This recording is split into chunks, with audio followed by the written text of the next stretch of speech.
আহ, আমি একটু কথা বলতে এসেছি আপনার সাথে দ্য বিলিফ সিস্টেম নিয়ে আসলে। এর হুম আগে হুম, আমি বলুন একটা অসুবিধা পয়েন্ট নিয়ে কথা বলবো। তার আগে একটু আগে শিওর।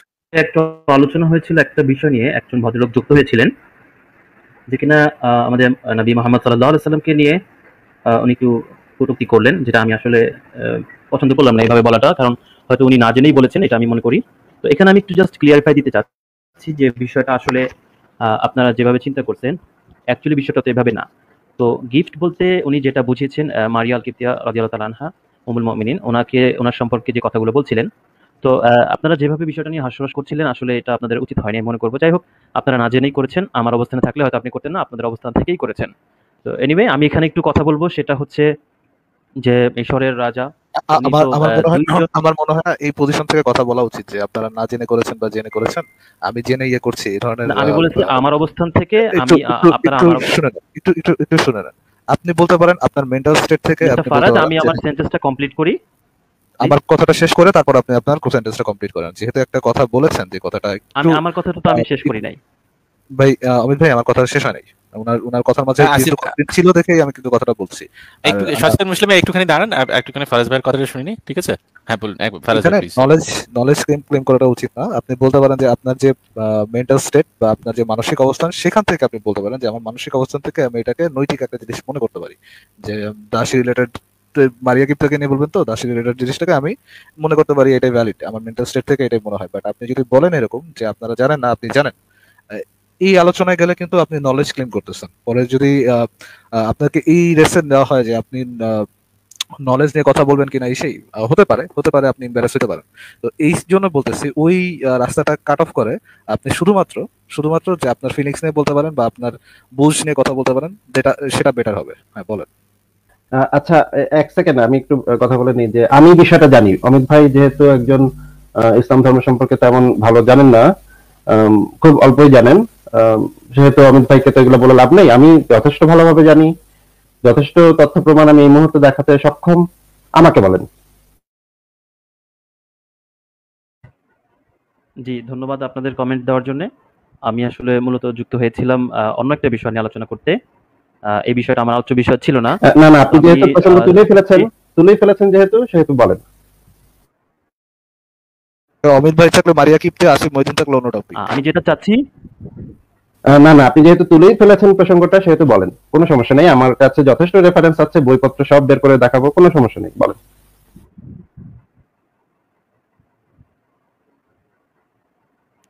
আচ্ছা, প্রথমত আমি এখানে একটা যুক্তি দিয়ে আমি জাস্ট আমার কথাটাকে ছোট করতে চাচ্ছি। না এরপরে না আমি না না না না না, প্রয়োজন আপনি থাকলে একটু আপনি আগে আপনার বাড়বো। এটা বলেন। ওই কথাটা আশ্চর্য! আপনি মানে, তো কথাই বলতে দিচ্ছেন না। এটা না কি না, ওই হচ্ছে কথাটা, এরকম? যে কথাটা বলতে চেয়েছেন, অমিত ভাইকে যে কথাটা বলছিলেন যে না, না, অমিত ভাই ঠিক জানে আছে, না, আমি বলতে চেয়েছি। আমি দায়িত্ব নিয়ে বলছি যে বইপত্র সব এখনই বের করে ফেলবো, কোনো সমস্যা নেই, দায়িত্ব নিয়ে বলছি। প্রয়োজনে আপনি আরো দু চারজন আলেমকে নিয়ে আসেন, বাংলাদেশের শীর্ষ পর্যায়ের যে কোনো আলেমকে নিয়ে আসেন, আমি এখানে বসে আছি, আরো 30 মিনিট থাকবো, কোনো সমস্যা নেই, আর নিয়ে আসেন। আসিফ ভাই, নলেজের কথা আর যুক্তির কথা এটা তো একটু হলো ভিন্ন। উনি যেভাবে কথাটা শুরু করেছিলেন যে আপনারা যেহেতু জানেন না সেহেতু আপনি এটাকে নিয়ে একটু হাসি তামাশা করেছেন। আসিফ ভাই প্রবাবলি আপনি যে স্টেটমেন্টটা দিচ্ছেন যে জানেন না এই জন্য একটু হাসি তামাশা করেছেন, সেই স্টেটমেন্টটা নিয়ে কথা বলতেছেন। আপনার যদি যুক্তির বিষয়টা থাকে সেটা কথা বলেন, মানে এই আলোচনাটার পরে করতে পারেন। হ্যাঁ হ্যাঁ, ওইটার জন্য অমিত ভাই আমি অনুরোধ জানাচ্ছি, এটার জন্য ওনাকে সময় দিয়েন, ওনাকে সুযোগ দিয়েন। উনি প্রথমে যে প্রসঙ্গটা তুলেছেন সেই আলোচনাটা আগে শেষ হোক, তারপরে উনি, ওনার যতক্ষণ সময় লাগে আমি চলে যাবো, অমিত ভাই ওনাকে একটু সময় দিয়েন, ঠিক আছে? ঠিক আছে, অবশ্যই আসিফ ভাই, ওনার বক্তব্যটা একটু শুনি। উনি একটা বক্তব্য তিনি রেখেছিলেন, তা সেটা দিয়ে একটুখানি শুনি, কনক্লুশন বা কেন বললেন এই কথাটা একটুখানি শুনি। সচেতন মুসলিম প্লিজ। জি, ধন্যবাদ। আমি আগে একটু পরিষ্কার করে নিই যে কেন আমি এই প্রসঙ্গটা টেনেছি। যেহেতু মূলত টপিকটা আমার ছিল না, অন্য একজন আপনাদের গেস্ট যুক্ত হয়ে এই টপিকটা তুলেছিলেন, এবং সেখানে উনার পয়েন্টটা ছিল যে একজনকে একটা গিফট দেওয়া হয়, যেই যেই ধরনের গিফট সে পছন্দ করে, সেই ধরনের গিফটই তাকে দেওয়া হয়। এই পয়েন্টটা মেক করে উনি আমাদের নবী মোহাম্মদ সাল্লাল্লাহু আলাইহি ওয়াসাল্লামকে নারী লোভী টাইপের এই ধরনের একটা পয়েন্ট মেক করতে চেয়েছিলেন। সেই জায়গায় আমার আপত্তিটা হচ্ছে, উনি যদি নারী লোভী হতেন, তাহলে সেখানে পরপর ২ জন মেয়েকে গিফট হিসেবে দেওয়া হয়েছিল, যারা ছিল বোন। নিশ্চয়ই এই বিষয়টা আপনারা জানেন। নারী লোভী যদি হয়, কেউ যদি তার চরিত্রের সমস্যা থাকে, সে কি কখনো দেখবে যে আমার সামনে যারা আছে তারা কি নিজেরা বোন কিনা, বা তারা একে অপরের কি হয়? বা সে যদি কেউ গিফট পায়, কোনো নারী লোভী যদি গিফট পায়, সে কি কখনো এরকম চাইবে যে একজনকে আমি রাখি আরেকজনকে আমি দিয়ে দিই? সে যদি আসলে এরকম হয় তাহলে সে এই থেকে আচ্ছা ভাই, আমার একটা প্রশ্ন আছে আপনার কাছে। এই থেকে আপনি এই সিদ্ধান্তে আসলেন যে তিনি নারী লোভী না, মানে এটা কি নারী আচ্ছা লোভী ভাই, না হওয়ার প্রমাণ? আমার একটা প্রশ্ন আছে যে এই মারিয়া আর শিরিন এরা দুজন কি আপন বোন ছিলেন?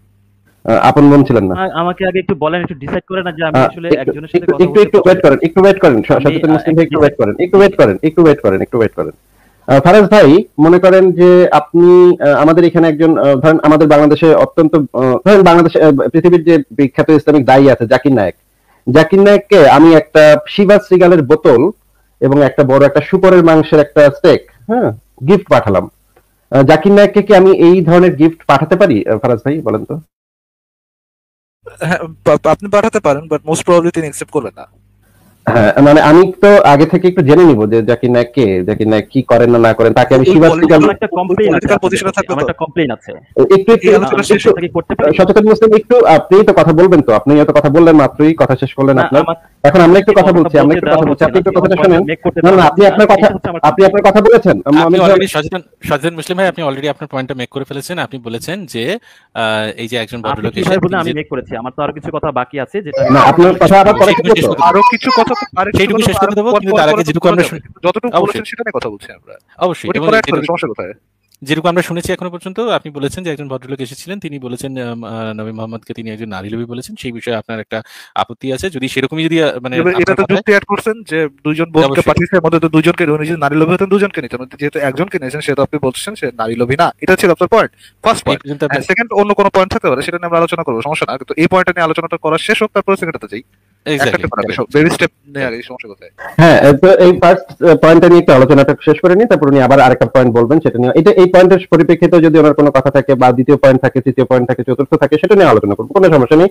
যথেষ্ট সময় অমিত ভাই ওনাকে যথেষ্ট সময় দিয়েন, উনি যেন লম্বা সময় নিয়ে কথা বলতে পারেন, দরকার হলে 2-3 ঘন্টাও যেন কথা বলতে পারেন, এই সুযোগটা ওনাকে দিয়েন, ওনার সমস্ত পয়েন্ট যেন মেক হয়। হ্যাঁ, তো যেটা হচ্ছে আমি কিন্তু প্রথমেই দ্য ভেরি বিগিনিং আমি কিন্তু জাকির নায়েককে এক বোতল শিবা শ্রীগাল মানে হুইস্কি দিব না, কারণ আমার তো জানার কথা যে তিনি হচ্ছেন একজন মুসলমান, এবং একটা শুকরের স্টেক সেটাও দিব না, যে সেটা হচ্ছে শুকর তো তার জন্য হারাম, সে তো এটা একসেপ্টই করবে না, মানে ঘৃণা ভরে প্রত্যাখ্যান করে দিবে যে তুমি কিভাবে একটা শুকর, একজন মুসলিমকে কিভাবে একটা শুকর পাঠাতে পারো।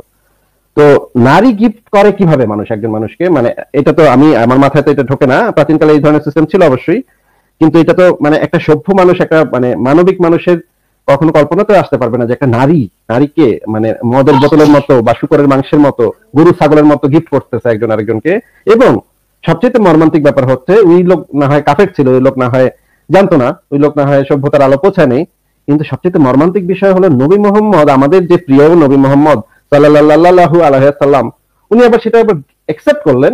মানে আমরা যাকে ছোটবেলা থেকে জেনে এসেছি তিনি হচ্ছেন গিয়ে সর্বশ্রেষ্ঠ মহামানব, সর্বকালের সর্বশ্রেষ্ঠ মহামানব, তিনি আবার সেই নারীকে একসেপ্ট করলেন। আচ্ছা, সেই সময় তার কতজন বিবি ছিল? সেই সময় তার 8 থেকে 9 জন বিবি ছিল। সেই সময় তার সওদা সেই সময় অত্যন্ত বুড়ি হয়ে গেছে, সেই সময় তার 8 থেকে 9 জন বিবি ছিল, মানে সওদাকে আমি এক্সক্লুড করে বলতেছি, 8 জন বিবি ছিলেন সেই সময় তার। 8 জন বিবি থাকার পরেও তিনি একটা মেয়েকে গিফট হিসেবে দেওয়ার পরে তিনি গ্রহণ করলেন কি? আপনি বলছেন যে যেহেতু 2 বোনকে পাঠানো হয়েছে, 2 বোন কি নেয় নেই, 1 বোনকে মাত্র নিয়েছে, এই কারণে তিনি লম্পট চরিত্রের না, বা তার চরিত্র কোনো সমস্যা ছিল না, লম্পট চরিত্রের হয়তো 2টা কি নিতেন, এটা হচ্ছে আপনার যুক্তি, বুঝলাম। কিন্তু ভাই 8টা বিবি থাকার পরে, 8টা বিবি থাকার পরে, 8টা মানে যৌন সঙ্গী থাকার পরেও যে আরেকটা মেয়েকে একসেপ্ট করতেছে দাসী হিসেবে, সে লম্পট চরিত্রের না, সে মানে তার চরিত্র ভালো। ভাই ওয়াও ভাই, সর্ট অফ আমার কাছে এরকম লাগলো ভাই, আপনি কোনো মোবাইলের দোকান থেকে আপনার কাছে অপশন ছিল 2টা মোবাইল চুরি করার, কিন্তু আপনি একটা চুরি করেছেন, সেহেতু আপনি চোর না। হ্যাঁ, মানে ধরেন মানে একটা লম্পট, সে তার স্ত্রী থাকার পরেও সে তার 2 পাশে 2টা বাসা আছে, প্রতিবেশী, 2 বাসা প্রতিবেশী ভাবি সুন্দরী, সে মাত্র একটা ভাবির সাথে প্রেম করতেছে, একটা ভাবির সাথে পরকিয়া করতেছে। এখন আরেকজন এসে বললেন উনি তো পরকিয়া করেন না, কারণ উনি তো বলে তো 2টা ভাবির সাথে পরকিয়া করতো, একটা ভাবির সাথে কেন পরকিয়া করবেন? একটা ভাবির সাথে যেহেতু করছেন তার মানে উনি লম্পট না ভাই। ওনার বাসায় কিন্তু স্ত্রী আছে, ওনার বাসায় হয়তো 8টা বিবি আছে, ওনার নিজের ঘরে 8টা বিবি, তারপর আবার পাশের বাড়ির সখিনা, ওই বাড়িতে আছে রহিমা, সখিনার সাথে সে প্রেম করতেছে। ফারাজ ভাই এসে বলতেছেন তিনি তো লম্পট চরিত্রের না, শুধু সকিনার সাথে কেন প্রেম করতেছে? তাহলে তো রহিমার সাথে প্রেম করতো, রহিমাকে কেন ছেড়ে দিল? এটা কিন্তু আসিফ ভাই আমরা শুধুমাত্র তার পয়েন্ট অফ ভিউতে মানে তার যুক্তি দিয়ে কথা বলছি। আমাদের কাছে তো তাকে লম্পট চরিত্র প্রমাণ করার মতো এনাফ পরিমাণ রিজন আছে যে তুমি শুধুমাত্র তার মাথায় যে ভালোবাসা থাকে, তার মাথায় যে শুধু সেক্স থাকতো, নারী লোভী থাকতো, সেই জিনিসটা তো প্রমাণ করার মতো এনাফ এভিডেন্স আছে। আচ্ছা, তাহলে আমি ফারাজ ভাইকে একটা কথা জিজ্ঞাসা করি। নবী মোহাম্মদ তো মাঝে মাঝে রাস্তাঘাটে মেয়ে দেখে এত উত্তেজিত হয়ে যেতেন যে তার উত্তেজনা প্রশমন করতে পারতেন না, তিনি দৌড়ে তার স্ত্রী হাফসার কাছে চলে যেতেন, এবং হাদিসটাতে পরিষ্কার উপরে বর্ণনা আছে, যদি মানে পথে ঘাটে যদি তুমি কোনো মেয়েকে দেখে উত্তেজিত হয়ে যাও, তাহলে তুমি তাড়াতাড়ি তোমার স্ত্রী অথবা দাসীর সাথে গিয়ে সঙ্গত হও। মানে সেই সময় হাফসা একটা কাজ করছিলেন, চামড়ার কাজ করতেন উনি, ইসের কাজ করতেন, এক ধরনের কাজ করতেন, তার একটা পেশা ছিল, সেই কাজ করতেছিলেন। সেই কাজের সময়ে মোহাম্মদ দৌড়ে খুব দ্রুত বাসায় গিয়ে, মানে ওই স্ত্রীর বাসায় গিয়ে তাকে নিয়ে তার কার্যটা সমাধান করলেন, এবং সমাধান করার পরে তিনি অ্যাফেকশনটা হচ্ছে রাস্তায় দেখা মেয়ের উপরে, অ্যাফেকশন বলতে মানে লাস্টটা উঠেছিল রাস্তায় দেখা মেয়ের উপরে, এবং লাস্টটা নিবারণ করেছেন তিনি তার বউ, এবং বলে গেছেন যে জন্য যদি লাস্টেড হও একটা রাস্তা একটু একটা সেকেন্ড পছন্দ করি না, ঠিক আছে? আমার আমরা যদি কোনো মিথ্যা বলে থাকি সেটা ধরা দেন, কোনো সমস্যা না। আপনি আলোচনার বজায় রাখছেন না। তাহলে ফারাজ ভাই আমি হাদিসটা বের করি, আপনি বলতে থাকেন, আমি হাদিসটা বের করি। আমরা তো এডেড কোনো কথা বলতেছি না, এটা তো যেটা আছে, যে তথ্য আছে, যে তথ্যটা আছে সেটার উপরে কথা বলতেছি। আচ্ছা ফারাজ ভাই আপনি দেখেন তো, এই যে এটা হচ্ছে সহিহ মুসলিমের হাদিস 3300 নম্বর হাদিস এবং 3298 নম্বর হাদিস। এই হাদিসের টাইটেলে কি লেখা? অমিত ভাই আপনি কি একটু আমাদেরকে পড়ে শোনাবেন? টাইটেলটা পরিচ্ছদ 2 এখান থেকে পড়ে শোনাবেন। রাস্তাঘাটে নারী দেখলে কামাতুর হয়ে যেতেন নবী। না, এটা না, এই যে পরিচ্ছদ 2 থেকে পড়বেন। এক সেকেন্ড। হ্যাঁ, পরিচ্ছদ 2। কোন মহিলাকে দেখে কোন পুরুষের মনে যৌন কামনা জাগ্রত হলে সে যেন তার স্ত্রীর সাথে অথবা কৃতদাসীর সাথে গিয়ে মিলিত হয়। এই টাইটেল কি ভাই আপনি দিচ্ছেন নাকি? এই টাইটেল হাদিসে দেওয়া ছিল? হাদিসে দেওয়া ছিল, উপরের একদম উপরের টাইটেলটা আমি দিয়েছি, যে এটা আমি দিয়েছি অবশ্যই। আচ্ছা, সেটা ঠিক আছে। কিন্তু এখানে তো বেশি ভালো করেই বলছে যে কোন মহিলাকে দেখে কোন পুরুষের মনে যৌন কামনা জাগ্রত হলে সে যেন তার স্ত্রীর সাথে। ভাই আমি ঠিক কথাই বললাম যে লাস্টেড যদি কোন নারীর সাথে হয়, কোন নারীর উপর লাস্টেড হয়, তাহলে তার লাস্টটা যে ইয়ে করবে, ঠান্ডা করবে তার স্ত্রী বা কৃতদাসীদের উপরে। আচ্ছা, তাহলে আমরা এই হাদিসটা একটু পড়ে দেখি, এই হাদিসটাতে কি বলা হচ্ছে। নবী মুহাম্মদের একদমই মানে লম্পট চরিত্র ছিলেন না, ওনার খুবই ভালো চরিত্র ছিলেন। আমরা হাদিসটা একটু পড়ি। এখানে বলা হচ্ছে কোন মহিলাকে দেখে কোন পুরুষের মনে যৌন কামনা জাগ্রত হলে সে যেন তার স্ত্রীর সাথে অথবা কৃতদাসীর সাথে গিয়ে মিলিত হয়। ভাই আপনি আপনার পয়েন্ট মেক করেন, আপনাকে পয়েন্ট মেক করার সময় দেওয়া হবে, আমরা আমাদের পয়েন্টটা মেক করি। না আপনি তো কথা বলবেন, আপনি আপনার প্রথম পয়েন্টটা মেক করতে হবে। আমি ভাই ওনাকে কি জিনিসটা বুঝতেছেন, আপনি হাদিসের উপর ইমপ্রেসড কেন হচ্ছেন? মানে আমরা হাদিস দেখাচ্ছি, হ্যাঁ প্লিজ, আমরা হাদিস দেখাচ্ছি, উনি কেন এত লজ্জিত হচ্ছেন এটা তো বুঝতেছি না ভাই। এই হাদিস দেখালে কি ওনার লজ্জা পাওয়ার কথা নাকি গর্ব করে বলার কথা? হ্যাঁ ঠিকই আছে, এটা তো ঠিকই আছে, এইভাবেই করতে হবে। উনি হাদিস দেখে লজ্জা পাচ্ছেন কেন, এই জিনিসটা বুঝতে পারছি না ভাই, আমি কিছুই বুঝতে পারছি না ভাই, অদ্ভুত ব্যাপার। আমার তো গর্ব করা উচিত, গর্বিত হওয়ার কথা, মোহাম্মদ এই কাজ করেছেন। আচ্ছা, এখানে দেখতে পাচ্ছি রাসূলুল্লাহ সাল্লাল্লাহু আলাইহি ওয়াসাল্লাম এক মহিলাকে দেখলেন, তখন তিনি তার স্ত্রী জয়নব, হ্যাঁ আমি নামটা ভুল বলেছিলাম, জয়নব হবে, নামটা কি ঠিক বলেছিলাম না ভুল বলেছিলাম এখন আমার খেয়াল নেই। হাফসা বলেছিলাম। আচ্ছা, জয়নবের কথা, এখানে জয়নবের কথা বলা আছে, কিন্তু হাফসা নাকি জয়নব? আচ্ছা, জয়নবই হবে বোধহয়। তিনি তখন তার চামড়া পাকা করার কাজে ব্যস্ত ছিলেন এবং রাসূলুল্লাহ সাল্লাল্লাহু আলাইহি ওয়াসাল্লাম নিজের প্রয়োজন পূরণ করলেন। দেখেন যে প্রয়োজন পূরণ করলেন, এটা কি প্রয়োজন? এই যে দেখেন উপরে কিন্তু বলা আছে যৌন কামনা জাগ্রত হলে রাসূলুল্লাহ তার প্রয়োজন পূরণ করলেন। অতঃপর বের হয়ে সাহাবীদের নিকট এসে বললেন, স্ত্রীলোক সামনে আসে শয়তানের বেশে এবং ফিরে যায় শয়তানের বেশে। মানে এখন দোষ পড়ছে স্ত্রীলোকের, মানে ইয়া হয়েছে তার, চিন্তা করেন, দোষ হয়েছে এখন মানে স্ত্রীলোকের দোষ, চিন্তা করেন খারাপ কিছু হইলো ভাই, রাস্তাঘাটে দেখে তো লাস্টেড হয়ে গেছেন এবং তার মানে দোষ পড়ছে স্ত্রীদের উপর, সে কারো লাস্টেড হইলো। চিন্তা ফ্যান্টাস্টিক ভাই, অবস্থা বুঝেন। আচ্ছা, তারপরে এরপরে স্ত্রী অথবা দাসীর কৃতদাসীর সাথে মিলিত হতে বলেছেন। আচ্ছা, আরো কিছু দেখি আমরা নবী মুহাম্মদের চরিত্র কত একটু উপরে পরিচ্ছদ চলে গেছে। হ্যাঁ, উনি চলে গেছেন। তাই এখন থাকবে কিভাবে? আপনাকে ভাবছে যে আপনাকে একটু মানে যেহেতু আপনি মানে ইসলাম সম্পর্কে কম জানেন, আপনাকে একটু মানে ভুং ভাং দিয়ে যাবে সে, কিন্তু আচ্ছা আসিফ ভাই, ওইখানে যে গল্পটা যেখানে বলছিলেন যে তোমরা যে যে রাস্তায় ওই যে শয়তানের বেশি আসে, শয়তানের বেশি যায়, শয়তানের বেশি ওখানে একটু ওইখানটা একটু ইয়ে দেখেন। হ্যাঁ, এখানে আবার বলছে অতএব তোমাদের কেউ কোনো স্ত্রীলোক দেখতে পেলে সে যেন তার স্ত্রীর নিকট আসে। এরকম তো না হতে পারে যে স্ত্রীলোক দেখলেই তো, এরকম তো না হতে পারে, নিজের মধ্যে সবাইকে মনে করে কি আছে। তো কেউ কেউ অন্যরকম স্বভাবের হতে পারে, স্ত্রীলোক দেখলে কারোর হয়তো সেরকম ভাই, এতটাও হয় না। উনি তো বেস্ট অফ ক্যারেক্টারই তো মনে করেন অবস্থা খারাপ। সে মনে করছে আমারই যেহেতু অবস্থা খারাপ, সে তো আমার উম্মতরা কেমন হবে সেটা তো আমি ধরে নিতেছি। আচ্ছা তাহলে ঠিক আছে। আচ্ছা, তারপরে আর কিছু দেখাই ভাই, আর কিছু হাদিস আমরা একটু পড়ি। দেখেন এই যে এটা হচ্ছে মানে সহিহ বুখারী তাওহীদ পাবলিকেশন, একাধিকবার বা একাধিক স্ত্রীর সাথে সঙ্গত হওয়ার পর একবার গোসল করা, মানে মানে অবস্থাটা বুঝছেন, অবস্থাটা ভাই লাস্টে এত বড় যে সে আহ, একবার একবার সেক্স করার পর সে যে একটা শাওয়ার নিবে, এটা না। আমি সবার সাথে একবারে করব, পরে যে একবার গোসল করে দিব। আচ্ছা এক সেকেন্ড, তখন তো কন্ডম ফন্ডম বোধহয় ছিল না, মানে ইস, কি একটা অবস্থা। চিন্তা করেন, বিভিন্ন ধরনের লিকুইড তার গায়ে লেগে আছে, বিভিন্ন ধরনের ফ্লুইড তার গায়ে লেগে আছে, ওইভাবেই সে আরেকজনের কাছে এইভাবে যেতেছে। আরেকজনের সাথে, মানে এই ভাই কি একটা আচ্ছা, অবস্থা ভাই। চিন্তা করেন যে সবাই যে বলেন ওই মোহাম্মদ তার ওয়াইফদেরকে সম্মান দিতেন, সবাইকে বা সবাইকে ভালোবাসতেন, এই সেই কারো কোনো কমপ্লেন ছিল না। আহ, ভাই এটা একটু শোনানো যায় ভাই, জাস্ট একটু একটু কিছু শোনার জন্য। থ্যাংক ইউ ভাই। আহ, ভাই আমরা যদি আমাদের ওই পজিশন থেকে চিন্তা করি, ধরেন আমাদের আহ, আহ, আমাদের কাছের লোক বা আমাদের পার্টনার, আমাদের আমাদের লাইফ পার্টনার, সে কোনোদিন একটা হাইপোথেটিক্যাল সিচুয়েশন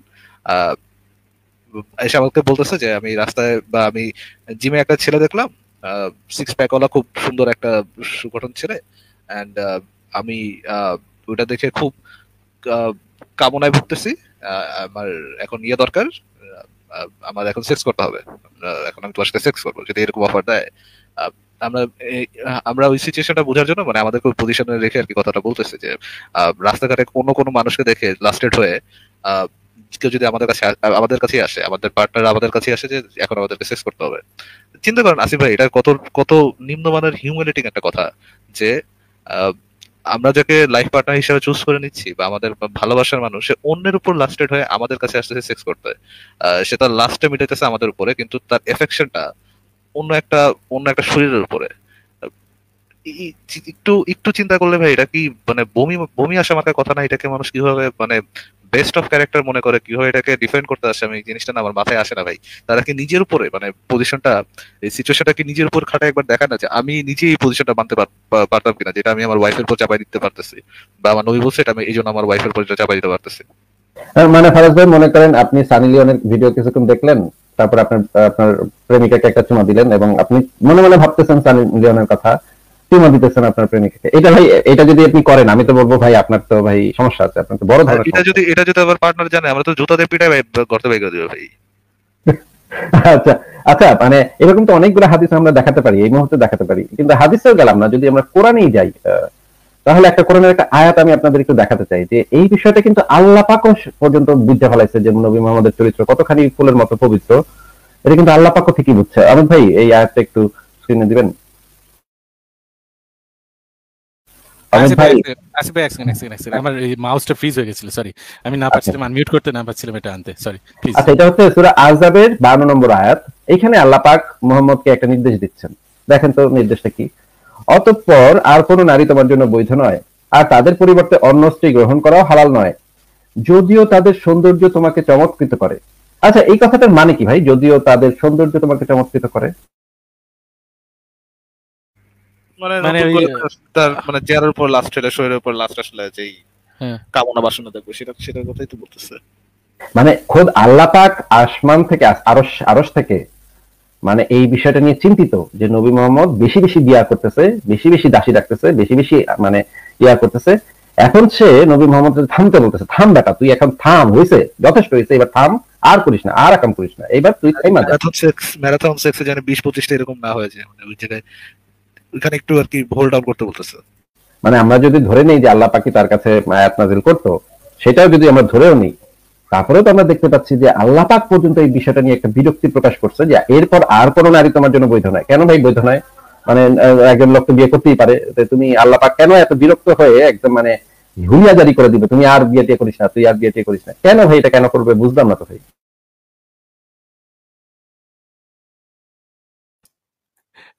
আচ্ছা আসিফ ভাই, এখানে হঠাৎ করে এটা কোন কনটেক্সটে এই জিনিসটা এসেছে? মানে ব্যাপারটা তো হচ্ছে উনি নিজেই তো নিজের মতো করে কথাগুলো বলতেন, তা এটা না হঠাৎ করে কোন কনটেক্সটে এই নিজের নামে এরকম কুচ্ছা রটনা করতে আরম্ভ করলেন? এটা হচ্ছে আরো মজার ব্যাপার ভাই। মজাটা হচ্ছে যে আহ, আহ, মারিয়া কিপ্তিয়ার ঘরে হাফসার ঘরে, হাফসা ছিল ওমরের মেয়ে, হ্যাঁ, হাফসার ঘরে মারিয়া কিপ্তিয়া মানে হাফসার বিছানায় মারিয়া কিপ্তিয়াকে নিয়ে তিনি হাফসার কাছে একটা ধরা খেয়েছিলেন। ধরা খাওয়ার ফলে মানে হাফসা দেখে ফেলেছিলেন, দেখে খুব চিল্লাপাল্লা করেছিল। তখন হাফসা এবং আয়েশা দুজন মিলে মোহাম্মদকে দিচ্ছে খুব কড়া মানে ঝাড়ি, যে আপনি এই আকাম করছেন, মানে মানে হাফসার বিছানায় দাসীকে উঠায়া হাফসার পালার দিনে আপনি এই কাম করছেন। এটা নিয়ে খুব চিল্লাপাল্লা শুরু করছে। এখন আয়েশা হচ্ছে কি আবু বকরের মেয়ে, হাফসা হচ্ছে ওমরের মেয়ে, দুজন মিলে তারা একেবারে চেপে ধরছে। এখন তখন হচ্ছে গিয়ে এমন একটা পরিস্থিতি যে সব বিবিরা মিলে মোহাম্মদের বিরুদ্ধে একদম দাঁড়ায় গেছে। তখন মোহাম্মদ একটা আয়াত নাজিল করলেন। সে ওই যে 1 মাস মারিয়া কিপ্তিয়ার ঘরে গিয়ে উঠছেন, ঘরে গিয়ে উঠে বলছে যে এই যে আল্লাহ আরেকটা আয়াত নাজিল করছে যে তুমি তাদেরকে যদি সেই এইটা আবার পাবেন সূরা তাহরিমের 1 থেকে 5 নম্বর আয়াতের মধ্যে পাবেন। আল্লাহ তোমাদেরকে এই মানে স্ত্রীদের থেকে আরো ভালো স্ত্রী দিবেন, তারা যদি তোমার কথা না শোনে, তোমার কথা পালন না করে, তাহলে এদের থেকে ভালো স্ত্রী তোমাকে দিবেন, এদের থেকে পূর্ণবতী স্ত্রী তোমাদেরকে দিবেন। মানে তালাক দেওয়ার হুমকি দিল মোহাম্মদ, সেই সব স্ত্রীদেরকে একসাথে তালাক দিয়ে দিব। তোমরা আমার কথাটা যদি না শোনো, দাসীর সাথে করতেছি আমি, সেটা নিয়ে যদি বেশি বাড়াবাড়ি করো, তাহলে কিন্তু একেবারে তালাক দিয়ে দেবো সবগুলোর একসাথে। হ্যাঁ, এই হুমকি দিলেন। তখন মানে সব বিবিরা তখন হায় হায়, তখন সবাই কান্নাকাটি। কারণ হচ্ছে মোহাম্মদ যদি তাদেরকে তালাক দিয়ে দেয় তাহলে তাদের আর কখনো বিয়ে করা যাবে না, কারণ তাদেরকে অলরেডি বিশ্বাসীদের মাতা বা উম্মুল মুমিনিন হিসেবে ঘোষণা করে দেওয়া হয়েছে। তাদেরকে যদি মোহাম্মদ তালাক দিয়ে ফেলে তাহলে আর কেউ তাদেরকে বিয়ে করতে পারবে না। তার মানে সেই স্ত্রীদের জন্য, সেই মানে মোহাম্মদের বিবিদের জন্য সেটা একটা খুবই ভয়ঙ্কর সময়। মোহাম্মদ যদি তালাক দিয়ে দেয় তাহলে কিন্তু খুব খারাপ অবস্থা হবে তাদের। হ্যাঁ, এবং একই সাথে যে তাদের পিতাদের যে একটা ভবিষ্যৎ চিন্তা আছে যে খলিফা হবে আর মোহাম্মদের সাথে আত্মীয়তার সম্পর্ক থাকবে, এটা থেকে বঞ্চিত হবে তাদের পিতারা। আবু বকর, ওমর, তখন সবাই খুব ক্ষিপ্ত এই যে তাদের মেয়েদের উপরে, যে কেন মোহাম্মদকে এইগুলো নিয়ে ঘাটাঘাটি করছে, এগুলো নিয়ে বাড়াবাড়ি করছে। তখন হচ্ছে গিয়ে শেষমেশ আয়েশা, হাফসা, অন্যান্য স্ত্রীরা এটা মেনে নিছে, বলছে আচ্ছা ঠিক আছে, আমাদেরকে তালাক দিয়েন না, আমরা মেনে নিলাম আপনার কথা, আপনি যা এটা আপনাকে আল্লাহ হালাল করেছে আপনি করেন গিয়া, আমরা মেনে নিলাম। তখন এই আয়াত নাযিল হয়েছে তার কিছুদিন পরে। তখন মোহাম্মদ দেখতেছে যে তার বিবিদের মধ্যে কেউ কেউ চাপা ক্ষোভ, তার বিরুদ্ধে একটা চাপা ক্ষোভ আছে। কেউ মুখে কথা বলতেছে না, কারণ তালাক দিয়ে দেওয়ার ভয় আছে, কিন্তু তার স্ত্রীদের মধ্যে চাপা একটা ব্যথা আছে, চাপা একটা বেদনা আছে। তখন মোহাম্মদ এই আয়াতটা নাজিল করছে যে আল্লাহ পাক আয়াত নাজিল করছে, আর আমি বিয়েতে করবো না, আর বিয়েতে করবো না, এটাই শেষ, আর কিছু করবো না, আমি আর কোনো সতী আনবো না। এই আয়াতটা ছিল নবীর বিবিদের জন্য আল্লাহ পাকের পুরস্কার স্বরূপ, উপহার স্বরূপ। এবং এই আয়াতের তাফসীরে এটা বলা আছে, এই আয়াতটা হচ্ছে নবীর বিবিদের জন্য আল্লাহ পাকের উপহার স্বরূপ। এখন আল্লাহ পাক যাদেরকে উপহার দেয় একটা, আল্লাহ পাক কিন্তু কখনো উপহার ফিরিয়ে নিতে পারেন না। এই আয়াতটা নাজিল হওয়ার পরে সবচেয়ে ইন্টারেস্টিং ব্যাপার হচ্ছে এই আয়াতটা নাজিল হওয়ার পরে মোহাম্মদ আরব বিয়ে করছে।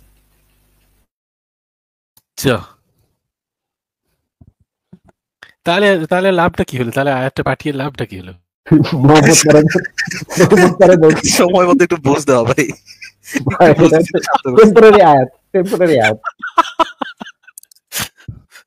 বাবা, ওই যে পাকিস্তানে একটা বেটা বলছিল না, একদম সোনারে বাগ বদল দি, জজবাত বদল দি, জিন্দেগি বদল দি, ওনার বিবিরা আর একটা বিয়ে করার পরে বলছে একদম সোনারে বাগ বদল দি। এই সচেতন মুসলিম ভাই এসেছেন, সচেতন মুসলিম ভাই এসেছেন। আমাকে ব্যাক স্টেজে রেখে আপনারা এতগুলো কথা বললেন, এটা আপনাদের আলোচনার কি সিস্টেম? না, উনি বেশ খানিকক্ষণ ছিলেন না, উনি চলে গেছিলেন, হয়ে গিয়েছিলাম, সাথে সাথে যুক্ত হয়েছি আমি। অনেকক্ষণ ধরে বসে আছি, আমাকে আপনারা না নিয়ে আপনাদের মতো করে প্রেজেন্টেশন দিচ্ছেন। অবশ্যই আমরা তো কথা বলে বলে যাচ্ছি, আপনাকে এই তো আপনাকে কথা বলার সুযোগ দিলাম, আপনি কথা বলুন। না না, এক্সকিউজ মি, আমাকে সচেতন সাহেব একটা সেকেন্ড, আপনি তো ডিসকানেক্টেড হয়ে গেছেন, আপনাকে তো বের করে দেওয়া হয়নি, রাইট? আমি অনেকক্ষণ ধরে ব্যাক স্টেজে এসে বসে আছি, আমাকে শুনে নেন সচেতন সাহেব, আপনি তো ডিসকানেক্টেড হয়ে গেছিলেন, রাইট? আমার কথাটা আপনি বুঝেন না, আমি তো সেটা বলছি যে আমি সিম্পল ব্যাক স্টেজে আসার পরে আমাকে ব্যাক স্টেজে রেখে ভাই শুনে নেন, আপনি তো ডিসকানেক্টেড হয়ে গেছিলেন না, আপনাকে তো বের করে দেওয়া হয়নি, আপনি ডিসকানেক্টেড যদি হয়ে যান, আচ্ছা শুনে নেন, আপনি যেহেতু ডিসকানেক্টেড হয়ে গেছিলেন আপনাকে বের করে দেওয়া হয়নি। ফার্স্ট অফ অল আপনি সেকেন্ড টাইম আসছেন এবং আসার সাথে সাথেই যে আপনাকে নিতে হবে, এমন তো কোনো কন্ট্রাক্ট নেই আপনার সাথে। আমাদের আলোচনা শেষে ঠিক আছে, আপনাদের লাইভ করছেন আপনি, এটা আপনাদের স্টেজ, অবশ্যই এটা আপনাদের, আপনি তো শুধুমাত্র আপনাকে নিয়ে কথা বলছেন, অনেস্টি হচ্ছে যেহেতু আমাকে নিয়ে কথা হচ্ছে। না, আপনাকে নিয়ে কোনো কথা হচ্ছে না। আমরা যে শুধুমাত্র আপনার সাথে কথা বলতে বসছি, বা আপনি যে কোনো একজন ইনভাইটেড গেস্ট, আপনাকে ইনভাইট করে নিয়ে আসি, এরকম কিন্তু না। আপনার সাথে যখন আপনি যখন চলে গেলেন, আমরা একটা ওই টপিকে কথা বলার পরে আমাদের অন্য টপিক কথা ছিল, ওটা শেষ করছিলাম। অমিত ভাই খেয়াল করছেন কি খেয়াল করেন সেটা আমি জানি না। আপনাকে যখন অমিত ভাই নিয়ে আসার প্রয়োজন বোধ করছে তখন নিয়ে আসছে, কিন্তু আপনি তো এখানে কোনো ডিমান্ড রাখতে পারেন না যে আমি ব্যাক স্টেজে ছিলাম, আপনি আমার ব্যাক স্টেজে কেন বসে রাখছেন। না না, এই ডিমান্ডটা আপনি করতে পারেন। আমাকে আপনারা এভাবে ট্রিট করছেন যে আমি পালায়ে গেছি। অনেকে আপনি কমেন্ট আজীব কথা আপনি নিজেই তো বললেন আপনি ডিসকানেক্টেড হয়ে গেছেন, এমন তো না যে আমি আপনাকে বলছি। আপনি আচ্ছা যাই হোক, যেটা করছেন এটা তো মানুষ দেখছে, আমিও বারবার অভিযোগ দিয়ে লাভ নাই। এখন কি আমি শুধু পয়েন্টে ফিরে যেতে পারি আমার যেখানে আলোচনাটা ছিল? হ্যাঁ হ্যাঁ, আমরা কিছুক্ষণ আমরা কিছুক্ষণ কয়েকটা রেফারেন্স দেখিয়েছি, যেমন কয়েকটা হাদিস দেখিয়েছি এবং কোরআনের একটা আয়াত দেখিয়েছি, সূরা আহজাবের 52 নম্বর আয়াতটা। আপনি চাইলে এটা তাফসীরটাও আমরা বের করে দেখাবো, কোন তাফসীরটা আপনার পছন্দ সেটা আপনি বলতে পারেন। আমার টু দ্য পয়েন্টে আমার যেটা পয়েন্ট ছিল সেটা নিয়ে আমি আলোচনা করব। ভিন্ন প্রসঙ্গে যদি আপনি আলোচনা করতে চান, আমি এগ্রি উইথ ইউ, আমি দেখবো যে আপনার কাছে কত রেফারেন্স আছে এবং আপনি কতটা ইসলাম বুঝেছেন, আমি সেটা রাজি আছি। কিন্তু যেহেতু আজকে ওরে বাপ রে বাপ, ওরে বাপ রে বাপ, ওরে বাপ রে বাপ, আমি তো ভয় পেয়ে গেলাম ভাই আপনার কথা। এরকম নলেজ ক্লেম করেন না, এরকম নলেজ ক্লেম করেন না। মানে আমি যখন খুব ভয় পেয়ে গেছি। আপনার নলেজ ধরা হবে তখন আপনি নিজেই এমবারাস ফিল করবেন, কি দরকার? আচ্ছা, আমার রেফারেন্সগুলো দেখানো মানে আমার রেফারেন্সগুলো দেখানো এখনো শেষ হয় নাই, আমি আরো 2-4টা রেফারেন্স দেখাতাম, কিন্তু আপনার যদি এই রেফারেন্সগুলোর উপরে কোনো বক্তব্য থাকে তাহলে দিতে পারেন, কারণ আমি আরো 2-4টা রেফারেন্স দেখাবো। যেহেতু আপনার রেফারেন্স গুলো আমার প্রশ্নের সাথে আমার পয়েন্টের সাথে রিলেটেড না, সেজন্য আমি সেটা নিয়ে কোনো কমেন্ট করব না। আচ্ছা, তাহলে ঠিক আছে, তাহলে আপনি এখন আমাকে পরের পয়েন্টে পরের রেফারেন্সটা দেখাতে দেন। যেহেতু আপনি কোনো কমেন্ট করবেন না, সেহেতু একটু অফ থাকেন, আমাকে পরের ইয়াতে রেফারেন্সটা দেখাতে দেন। তাহলে আমাকে তো একটু আপনাদের এতটুকু রেসপেক্ট করা উচিত, যেহেতু আমি যে পয়েন্টটা নিয়ে কথা বলতে আসছি সেই পয়েন্টটা নিয়ে আমার সময়েরকে দাম দিয়ে সময়কে। না না, আপনার সময়ের দাম আছে, আমাদেরও তো সময়ের দাম আছে। আমরা কি ভেসে আসছি নাকি? আমরা তো ভেসে আসিনি ভাই। আরে আপনারা তো উড়ে আসছেন, আমি তো বলি না যে আপনারা ভেসে আসছেন। হ্যাঁ, আমি উড়ে যাই সব জায়গায়। আপনি তাহলে আপনি যেহেতু পয়েন্ট তুলেছেন, আমি কিন্তু আউট অফ কনটেক্সট একটু থামেন। আমি কিন্তু আউট অফ কনটেক্সট একটা কথাও বলি নাই, আপনি যেহেতু দাবি করেছেন একটা নলেজ, আবারও কথা বলছেন মাঝখানে। অমিত ভাই ওনাকে একটু মিউট করেন তো ভাই, উনি মাঝখানে বারবার কথা বলে আমার ফ্লোটা নষ্ট করে দিচ্ছেন। তো আচ্ছা, প্লিজ কন্টিনিউ। আমি যেটা বলছি যে আমি আউট অফ কনটেক্সট একটা কথাও এখন পর্যন্ত বলিনি। উনি একটা ক্লেম করেছেন যে ওনার নবী, অমিত ভাই আপনাকে একটু হালকা কটাক্ষ করার শুরুই বলেছেন যে আপনি জানেন না, আপনারা জানেন না, এই ধরনের একটা কথা বলেছেন। তো আমি এসে বলেছি আমি জানি, যে আমি উপস্থিত হয়েছি, আমি জানি এবং আমি অনেক কিছু পড়াইতে পারি, শিখাইতে পারি, অনেক বড় বড় আলেমকেও আমি শিখাইতে পারবো, এই জিনিসগুলা ধরে ধরে দেখাইতে পারবো কি কি আছে। সেটা নিয়ে মানে এত গর্ব করলাম না, বাদ দিলাম। যেটা হচ্ছে উনি দাবি করেছেন ওনার নবী চরিত্র খারাপ ছিল না, খুবই সৎ চরিত্র ছিল, ঠিক আছে, উনি এটা দাবি করেছেন। এখন সেই দাবির পরিপ্রেক্ষিতে আমি কিন্তু আউট অফ কনটেক্সট একটা কিছু এখন পর্যন্ত বলি নাই। ওনার দাবির পক্ষে ওনার প্রমাণ কি ছিল? যে দুইজন বোনকে দেওয়া হয়েছিল, একজনকে নিছেন, একজনকে দেন নাই, এজন্য নবী হচ্ছে লম্পট চরিত্রের না। ওয়াও, ফ্যান্টাস্টিক, ঠিক আছে। ওনার ওইটা একটা পয়েন্ট হতে পারে, উনি ওনার পয়েন্টটা বলেছেন, ওনার যুক্তিটা তুলে ধরেছেন। যেহেতু দুইটা বোন ছিল, সেহেতু একটা বোন নিয়েছে, তাই ওনার নবী লম্পট না, ঠিক আছে। এখন আমরা কয়েকটা রেফারেন্স দেখালাম, এখন আমি কয়েকটা রেফারেন্স দেখিয়েছিলাম, উনি সেই বিষয়ে কোনো কমেন্ট করবেন না বলেছেন, ঠিক আছে, ওনার কথা মেনে নিলাম। তাহলে আমি আরেকটা রেফারেন্স একটু দেখাতে চাই। অমিত ভাই, আমি একটু স্ক্রিনটা শেয়ার দিচ্ছি, যে ওনার নবী মুতা বিবাহ পর্যন্ত করেছিলেন। মুতা বিবাহ কাকে বলে সেই জিনিসটা আমি আগে একটু ব্যাখ্যা করে নিই। মুতা বিবাহ হচ্ছে অস্থায়ী বিবাহ, মানে ধরেন 3 দিনের বিবাহ বা 4 দিনের, 1 সপ্তাহের বিবাহ। মানে মুতা বিবাহের সময় একটা মেয়েকে কিছু টাকা দেওয়া হবে, মানে এটাকে সেফ মানে প্রস্টিটিউশন বললে ভুল হবে না, এটা হচ্ছে সেফ প্রস্টিটিউশন, যে একটা মেয়েকে একটা সময়ের জন্য, নির্দিষ্ট সময়ের জন্য, 3 দিনের বা 5 দিনের সময়ের জন্য তাকে কিছু টাকা দেওয়া হবে এবং বলা হবে তোমার সাথে আমি মানে মুতা বিবাহ করলাম, অস্থায়ী বিবাহ করলাম। এই 5 দিন পর এই কন্ট্রাক্টটা ইনভ্যালিড হয়ে যাবে, সে তার পথে, তুমি তার পথে। তো ওই 5 দিনের ভিতরে যত পারো করে নাও, যত পারো যা ইচ্ছা করে নাও, হ্যাঁ, ওই সময়ের ভিতরে ভোগ করে নাও। এটাকে বলা হয় ভোগের বিয়ে। একই সাথে এই মুতা বিবাহকে ভোগের বিয়ে বলা হয়। তো মুসনাদে আহমদ হচ্ছে আহমদ ইবনে হাম্বলের অত্যন্ত প্রখ্যাত ইমাম আহমদ ইবনে হাম্বলের একটা হাদিস গ্রন্থ। সেই হাদিস গ্রন্থের 351 নম্বর এবং 342 নম্বর হাদিস যেটা আমরা একটু পড়বো। এখানে বলা আছে মুসনাদে ওমর ইবনুল খাত্তাব থেকে বর্ণিত হাদিস, মানে ওমর থেকে বর্ণিত হাদিস। 351 নম্বর হাদিসে বলা আছে, আবু মুসা মুতা অস্থায়ী বিয়ের পক্ষে ফতোয়া দিলেন। এক ব্যক্তি আবু মুসাকে বলেন, আপনার কিছু কিছু ফতোয়া নিয়ে একটু ধীরে চলুন, কারণ আপনার পরে আমিরুল মুমিনিন হজের ব্যাপারে কি নতুন ধারা প্রবর্তন করেছেন তা আপনি জানেন না। অবশেষে মুসা ওমরের সাথে দেখা করে জিজ্ঞেস করলেন। ওমর তাকে বললেন, আমি অবহিত হয়েছি যে রাসূলুল্লাহ সাল্লাল্লাহু আলাইহি ওয়াসাল্লাম ও তার সাহাবীগণ এটি করেছেন। এই যে দেখেন, মুতা বিবাহের প্রসঙ্গে বলেছেন রাসূলুল্লাহ সাল্লাল্লাহু আলাইহি ওয়াসাল্লাম এবং তার সাহাবীগণ এটি করেছেন। তবে আমার কাছে এটা অপছন্দনীয় যে লোকেরা তাদের মুতা বিয়ের স্ত্রীদের সাথে বাসর করতে থাকবে আর হজে যাবে এমন অবস্থায় যে তাদের মাথার চুল গড়িয়ে ফোটা ফোটা পানি টপকাচ্ছে। তো এরপরে মুসনাদে আমাদের 442 নম্বর হাদিসটাতে বলা আছে, আবু মুসা বর্ণনা করেন, হযরত ওমর বলেছেন, ওটা অর্থাৎ মুতা অস্থায়ী বিয়ে রাসূলুল্লাহ সাল্লাল্লাহু আলাইহি ওয়াসাল্লামের সুন্নাত। মুতা অস্থায়ী বিয়ে হচ্ছে রাসূলুল্লাহ সাল্লাল্লাহু আলাইহি ওয়াসাল্লামের সুন্নত। তবে আমার আশঙ্কা যে লোকেরা এইসব স্ত্রীকে নিয়ে বাবলা গাছের নিচে বাসর করবে, তারপর তাদেরকে নিয়ে হজে যাবে। অমিত ভাই, আমার পয়েন্ট হচ্ছে একটা লোকের 8টা 9টা বিবি আছে, 2-3টা দাসী আছে, তারপর সে আবার মুতা বিবাহ করতেছে, মানে খণ্ডকালীন বিবাহ করতেছে, 3 দিনের বিয়ে করতেছে, 3 দিনের 5 দিনের বিয়ে করতেছে টাকা দিয়ে। ভাই ওয়াও, ফ্যান্টাস্টিক। এরপরও তাকে আমরা লম্পট চরিত্রের বলতে পারবো না, সৎ চরিত্রের বলতে হবে। ফ্যান্টাস্টিক ভাই। এই হাদিসগুলোর অথেন্টিসিটি যদি কেউ চেক করতে চায় তাহলে বলতে পারে, আমি দেখাতে পারবো, বই থেকে দেখাতে পারবো। দেখি এবারে প্রস্টিটিউশন উনি করতেন। হ্যাঁ, তার মানে তো বুঝেই যাচ্ছে তো আপনার ভালোই ইয়ে ছিল। দেখি সচেতন মুসলিম ভাইয়ের কাছে একটু শুনি, সৎ চরিত্র সম্পর্কে একটুখানি শুনি, ওনার এই বিষয়ে কি মতামত আছে। জি, মুতা বিবাহ নিয়ে আমি যেহেতু আজকে পয়েন্ট তুলিনি, এই বিষয়ে আপনার আপনার তথ্য যেটা দিয়েছেন, যেই প্রসঙ্গ দিয়ে আপনি যেইটা মেক করতে চেয়েছেন, আপনার এখানে আপনার প্রসঙ্গের জায়গায় আপনি ভুল জায়গায় ভুল উদ্ধৃতি দিয়েছেন, ভুল কনটেক্সটের জায়গায় ভুল হাদিস নিয়ে এসেছেন। ঠিক আছে, এটা একটু এক্সপ্লেইন করেন ভাই, আমি এক্সপ্লেইন করেন। হ্যাঁ, মুতা বিবাহ ইসলাম পূর্বে কি ছিল জানি না, তো রাসূল সাল্লাল্লাহু আলাইহি ওয়াসাল্লাম এটা এক পর্যায়ে আল্লাহ ওহী প্রাপ্ত হয়ে এটাকে হারাম করে দিয়েছেন, এখন পর্যন্ত এটা হারাম। আল্লাহর ওহীটা একটু দেখান আমাদেরকে, যে ওহীটা পেয়ে উনি এটা হারাম করে দিয়েছেন, দেখান একটু। আচ্ছা, সেটা আমি দেখাবো, কিন্তু চ্যালেঞ্জ করলাম আপনাকে, এরকম কোন ওহী দেখা, কোরআনের আয়াত দেখাতে পারবেন না? কোরআনের আয়াত দেখাতে পারবো না? নো। আমি তাফসীর থেকে দেখালে হবে? তাফসীর থেকে দেখালে হবে না, কোরআনের আয়াত দেখাতে হবে। মুতা বিবাহ নিষিদ্ধ, এটা কোরআনের আয়াত থেকে দেখান। যেই আয়াতটা মুতা বিবাহকে নিষিদ্ধ করা হয়েছে সেই আয়াতটার তাফসীর দেখালে হবে? যেই আয়াতটা মুতা বিবাহ, সেটার আয়াতটা দেখেন। মুতা বিবাহ নিষিদ্ধ এরকম কোন আয়াত কোরআনে নাই।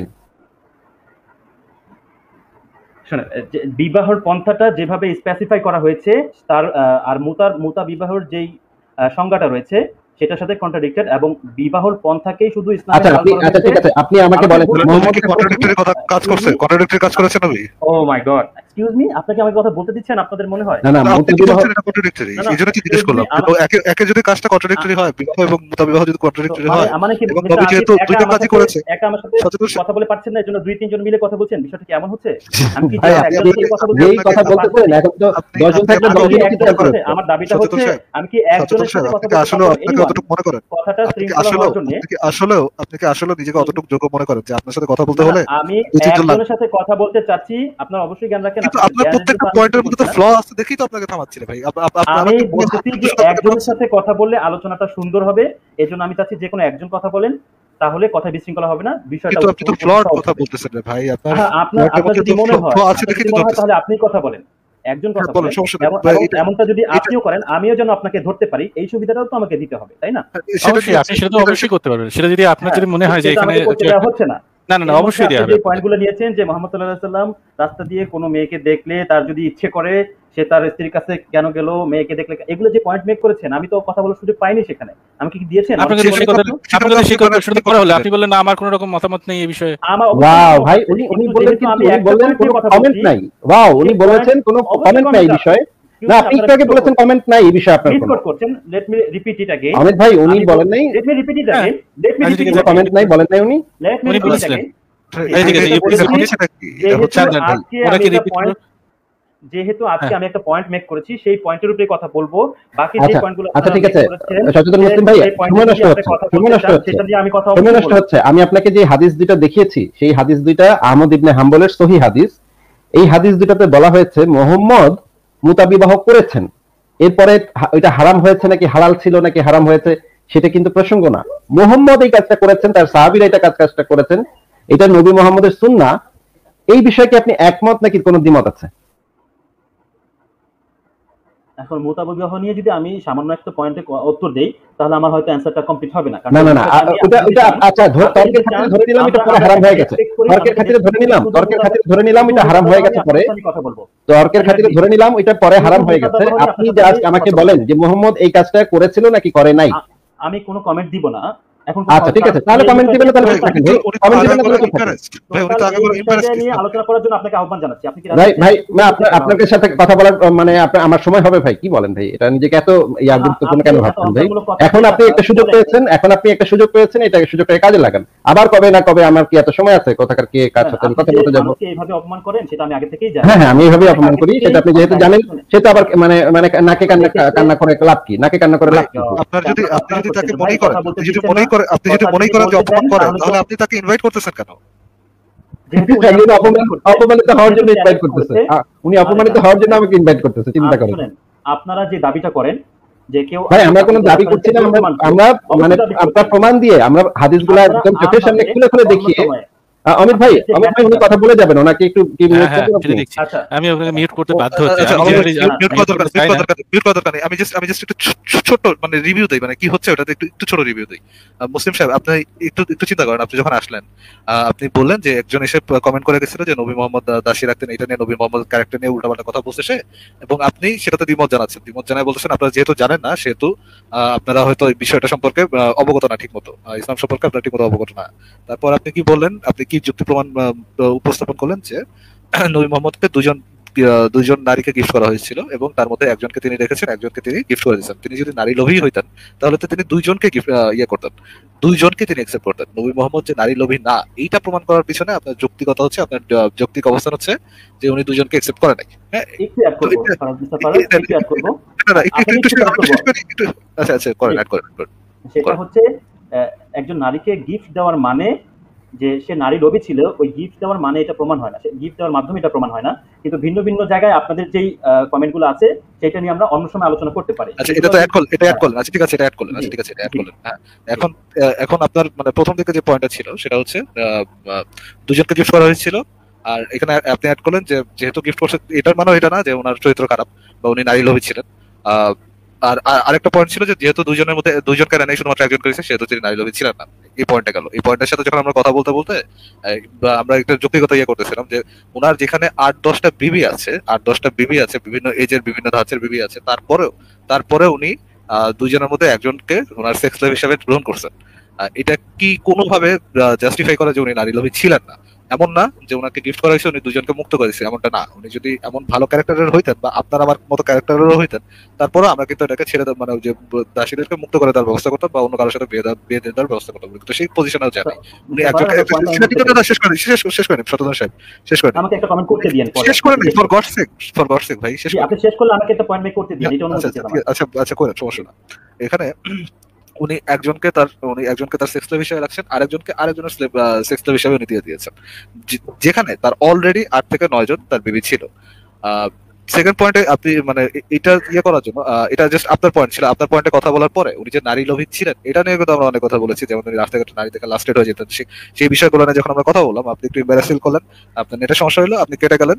কেটে যাওয়ার পর যখন আপনি আবার আসলেন ওই পয়েন্টটা নিয়ে আপনি যখন কথা বলা শুরু করলেন, আপনি বললেন যে এই রাস্তাঘাটে নারী থেকে লাস্টেড হয়ে যাওয়া, এই বিষয়ে আমি এখন কথা বলবো না, এই বিষয়ে আপনি এখন কথা বলবেন না, যেহেতু এটা আপনার টপিকের সাথে কানেক্টেড না। কিন্তু এটা অবশ্যই আপনার টপিকের সাথে কানেক্টেড, বিকজ আপনি নবীকে প্রমাণ করতে যাচ্ছেন যে উনি নারী লোভী না। বিভিন্ন পয়েন্ট আছে যেখানে ধরা যায় নবী মোহাম্মদ আগাগোড়া একজন নারী লোভী পার্সন ছিল। পরবর্তীতে এসে আপনি বলতেছেন এটা নিয়ে আবার কথা বলবেন, এটা বিষয়ে করবেন।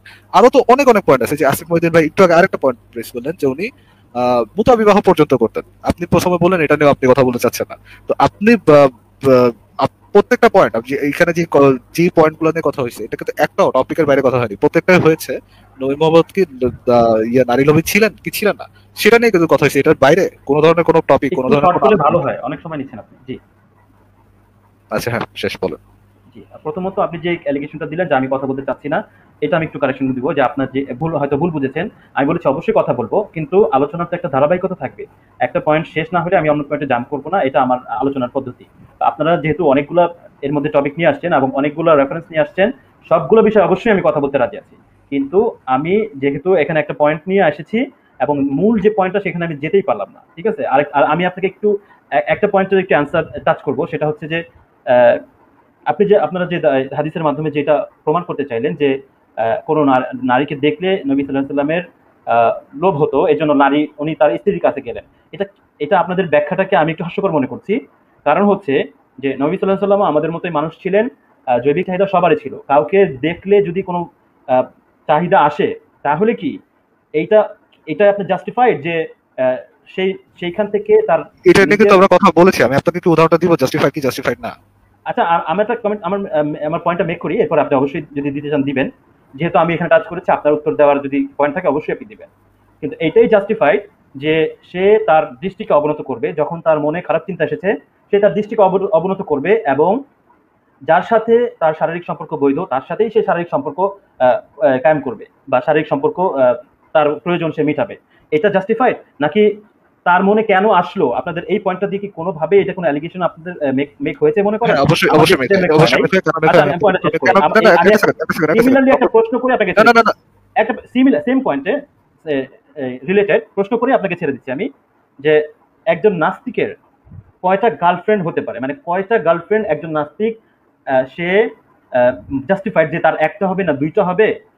এটা রিলেটেড হচ্ছে যে কোনো মানুষের যদি অন্য কোনো নারীকে দেখে তার মনোকামনা জেগে ওঠে, তখন কি সে তার ওই ওই নারীর উপর ঝাঁপিয়ে পড়বে নাকি তার বৈধ স্ত্রী যে আছে তার সাথে সে সময় কাটাবে? এটা আচ্ছা আমাকে ঠিক একটু আছে, ক্লিয়ার আপনার করুন। পয়েন্ট শেষ হয়েছে? আচ্ছা জি ঠিক জি আছে। অবশ্যই। ধরেন আমি আপনাকে যে ইয়েটা নিয়ে কথা বলতেছিলাম, ধরেন আমরা যে পয়েন্ট নিয়ে কথা বলতেছিলাম, ধরেন আপনার বেবি কোন একটা কাজে গেছে, বাজার করতে গেছে বা কোন একটা কাজে গেছে, সেখানে তার একটা সুঠাম দেহের ছেলেকে দেখে সে আহ, তার ভালো লাগছে। তার আপনার নবীর মনে যেরকম লাস্ট হয়েছিল যেরকম তার মনে একটা লাস্ট আসছে, একটা যৌন যৌন কামনা আসছে তার তার মনে। এখন আপনার বেবি যদি অনেস্টলি বাসায় এসে আপনাকে অনেস্টলি বলে যে হ্যাঁ, আহ, আমি রাস্তায় একটা ছেলে দেখেছি, সুঠাম দেহের ছেলে দেখেছি, তাকে দেখে তার শরীর দেখে আমার যৌন কামনা জেগেছে এবং আপনার সাথে সেই যৌন কামনাটা সে পূরণ করতে চাচ্ছে, আপনি কি নিজেকে তখন ডিসরেসপেক্টেড ফিল করবেন কিনা, ডিসঅনার্ড ফিল করবেন কিনা যে আপনার স্ত্রী আচ্ছা অন্যকে ঠিক আছে, দেখে আমি লাস্টে অ্যান্সারটা হয়ে দিচ্ছি। আপনার সাথে সেক্স করতে আসছে? ঠিক আছে, আমি অ্যান্সারটা দিচ্ছি, কিন্তু আমার প্রশ্ন দুইটার অ্যান্সার আপনি হয়তো পরে দিবেন, যেহেতু একটা প্রশ্ন করলেন। আহ, এইটা কখনো কোনো কাউকে বলার বিষয় না যে আমি রাস্তায় কাউকে দেখে আমার মনোকামনা জেগেছে। আমি আপনাকে যে পয়েন্টটা ক্লিয়ার করেছি যে মনোকামনা যদি জাগে, মানুষ হিসেবে জাগতেই পারে। সেই জায়গায় ইসলামের যে নির্দেশ সেটা হচ্ছে যে তার দৃষ্টিকে অবনত রাখা, নিজেকে সংযত রাখা এবং তার মনোকামনা পুরো করতে চাইলে তার হালাল বৈধ পন্থায় সে সেটা পুরো করবে। এটা কি উত্তম পন্থা? এইটুকুই আমার প্রশ্ন ছিল। না, এটা আর মোটেও উত্তম আপনার কথা না, এটা মোটেও এটা উত্তম উত্তম কথা না। পন্থা না। আপনি আমার এটা অ্যান্সারটা দেন, আপনি আমার অ্যান্সারটা দেন। যদি আপনি আপনার ওয়াইফ এসে আপনাকে বলে যে আমি রাস্তায় একটা ছেলেকে দেখে এফেক্টেড হয়েছি, আমার যৌন কামনা হয়েছে এবং আপনার সাথে সে যৌন কামনাটা সে পূরণ করতে চায়, আপনি কি ডিসঅনেস্ট ফিল মানে ডিসঅনার্ড ফিল করবেন কিনা যে আপনার ওয়াইফ তার এফেকশন হয়েছে একটা পর পুরুষের বা যার সাথে তার বিয়ের কানেকশন নাই বা যার সাথে সে ইয়া না কমিটেড না, ওইরকম একজন লোকের বডি দেখে সে এফেক্টেড হয়েছে, মানে অ্যাফেকশনেট হয়েছে, তারপর লাস্ট হয়েছে এবং সে লাস্টে আপনার উপর সে বিয়ে করতে চায়, আচ্ছা আপনাকে আচ্ছা, তারা সে অ্যান্সারটা পেটেছে? দিচ্ছি। অ্যান্সারটা দিচ্ছি। প্রথমত অ্যান্সার হবে না। আমি এটা খারাপ মনে করবো না, কারণ এটা আমারও হয়, আমার স্ত্রীরও হতে পারে, যে কোনো মানুষেরই হতে পারে। তো সেই জায়গায় যে তাহলে গাইডেন্সটা, তো সেই আপনাদের দুজনের গাইডেন্সটা মধ্যে ফলো ভালোবাসার করেছে সম্পর্ক কিনা। নাই, তাহলে তো আপনাদের দুজনের মধ্যে ভালোবাসার না না সম্পর্ক না, নাই, আপনাদের দুজনের মধ্যে আমার লাস্টের অ্যান্সারটা সম্পর্ক। কমপ্লিট করি, আমার অ্যান্সারটা কমপ্লিট করি, আমার অ্যান্সারটা কমপ্লিট করি। ইসলাম এখানে যেই সমাধানটা দিয়েছে যে সে যদি নিজেকে সংযত না রাখে তখন সে ইজ টু ব্লেম, ঠিক আছে, অথবা anyone or he or he এটা তো ইজ টু ভিন্ন ব্লেম। টপিকে যাচ্ছেন, আপনাদের দুজনের মধ্যে তো কোনো আমি তাহলে আমি ভালোবাসার অ্যান্সার সম্পর্ক দিয়েছি, নেই, আমি অ্যান্সার দিয়েছি আপনাদের যে যা দুজনের মধ্যে আমার কোনো কাছে ভালোবাসার সম্পর্কই আমার নেই, আপনাদের দুজনের মধ্যে আছে শুধুমাত্র লাস্টের সম্পর্ক, যে আপনি রাস্তাঘাটে দেখে কোন একজন নারীকে দেখে অ্যাফেকশনেট হচ্ছেন, তারপর ভিতরে লাস্ট জমতেছে, সেই লাস্টে আপনি আপনার নারীকে মানে আপনার এটা ওয়াইফের হিউম্যান পর্যায়ে বায়োলজি। মেটাচ্ছেন। শুনে নেন, আপনি বলেন। রাস্তাঘাটে কোন একজন নারীকে দেখে আপনি আপনার যৌন কামনা জাগতেছে এবং আপনি আপনার ইসের উপরে আপনার পার্টনারের উপরে ভালোবেসে পার্টনারের সাথে ভালোবাসার জন্য যৌন কর্মটা করতেছেন না, আপনি যৌন কর্মটা করতেছেন যেহেতু আপনি অন্য একজন নারীর উপরে আপনি আপনার লাস্ট জমেছে, আপনার যৌন কামনা জমেছে, সেটাকে মিটাচ্ছেন। আপনাদের দুজনের মধ্যে যে শারীরিক সম্পর্কটা হচ্ছে সেটা একটু না মনে না হয় আপনি শেষ করি। আপনাদের দুজনের মধ্যে যে যৌন সম্পর্কটা হচ্ছে সেটা কোনো ভালোবাসার ফসল না, সেটা দুজনের লাস্টের ফসল বা আপনার লাস্টের ফসল। অন্যদিকে সে যদি কোনো একজন পুরুষকে দেখে এফেক্টেড হয়, আপনার সাথে সে যৌন কামনা করে বা তার সে যদি সেক্স করে, তাহলে সেও কিন্তু আপনার পর তার লাস্টে মিটাচ্ছে, সেও কিন্তু আপনাকে ভালোবাসতেছে না, আপনাদের দুজনের মধ্যে সম্পর্ক ভালোবাসা না। এই সেন্সে যেখানে আরেকটু চিন্তা করেন, একজনকে প্রায়োরিটি দেওয়া হচ্ছে, একজন পুরুষকে প্রায়োরিটি দেওয়া হচ্ছে যে সে 8টা থেকে সে 4টার মতো বিবি রাখতে, একই সাথে 4টা বিবি রাখতে পারবে, যে সেক্স লাইফ রাখতে পারবে।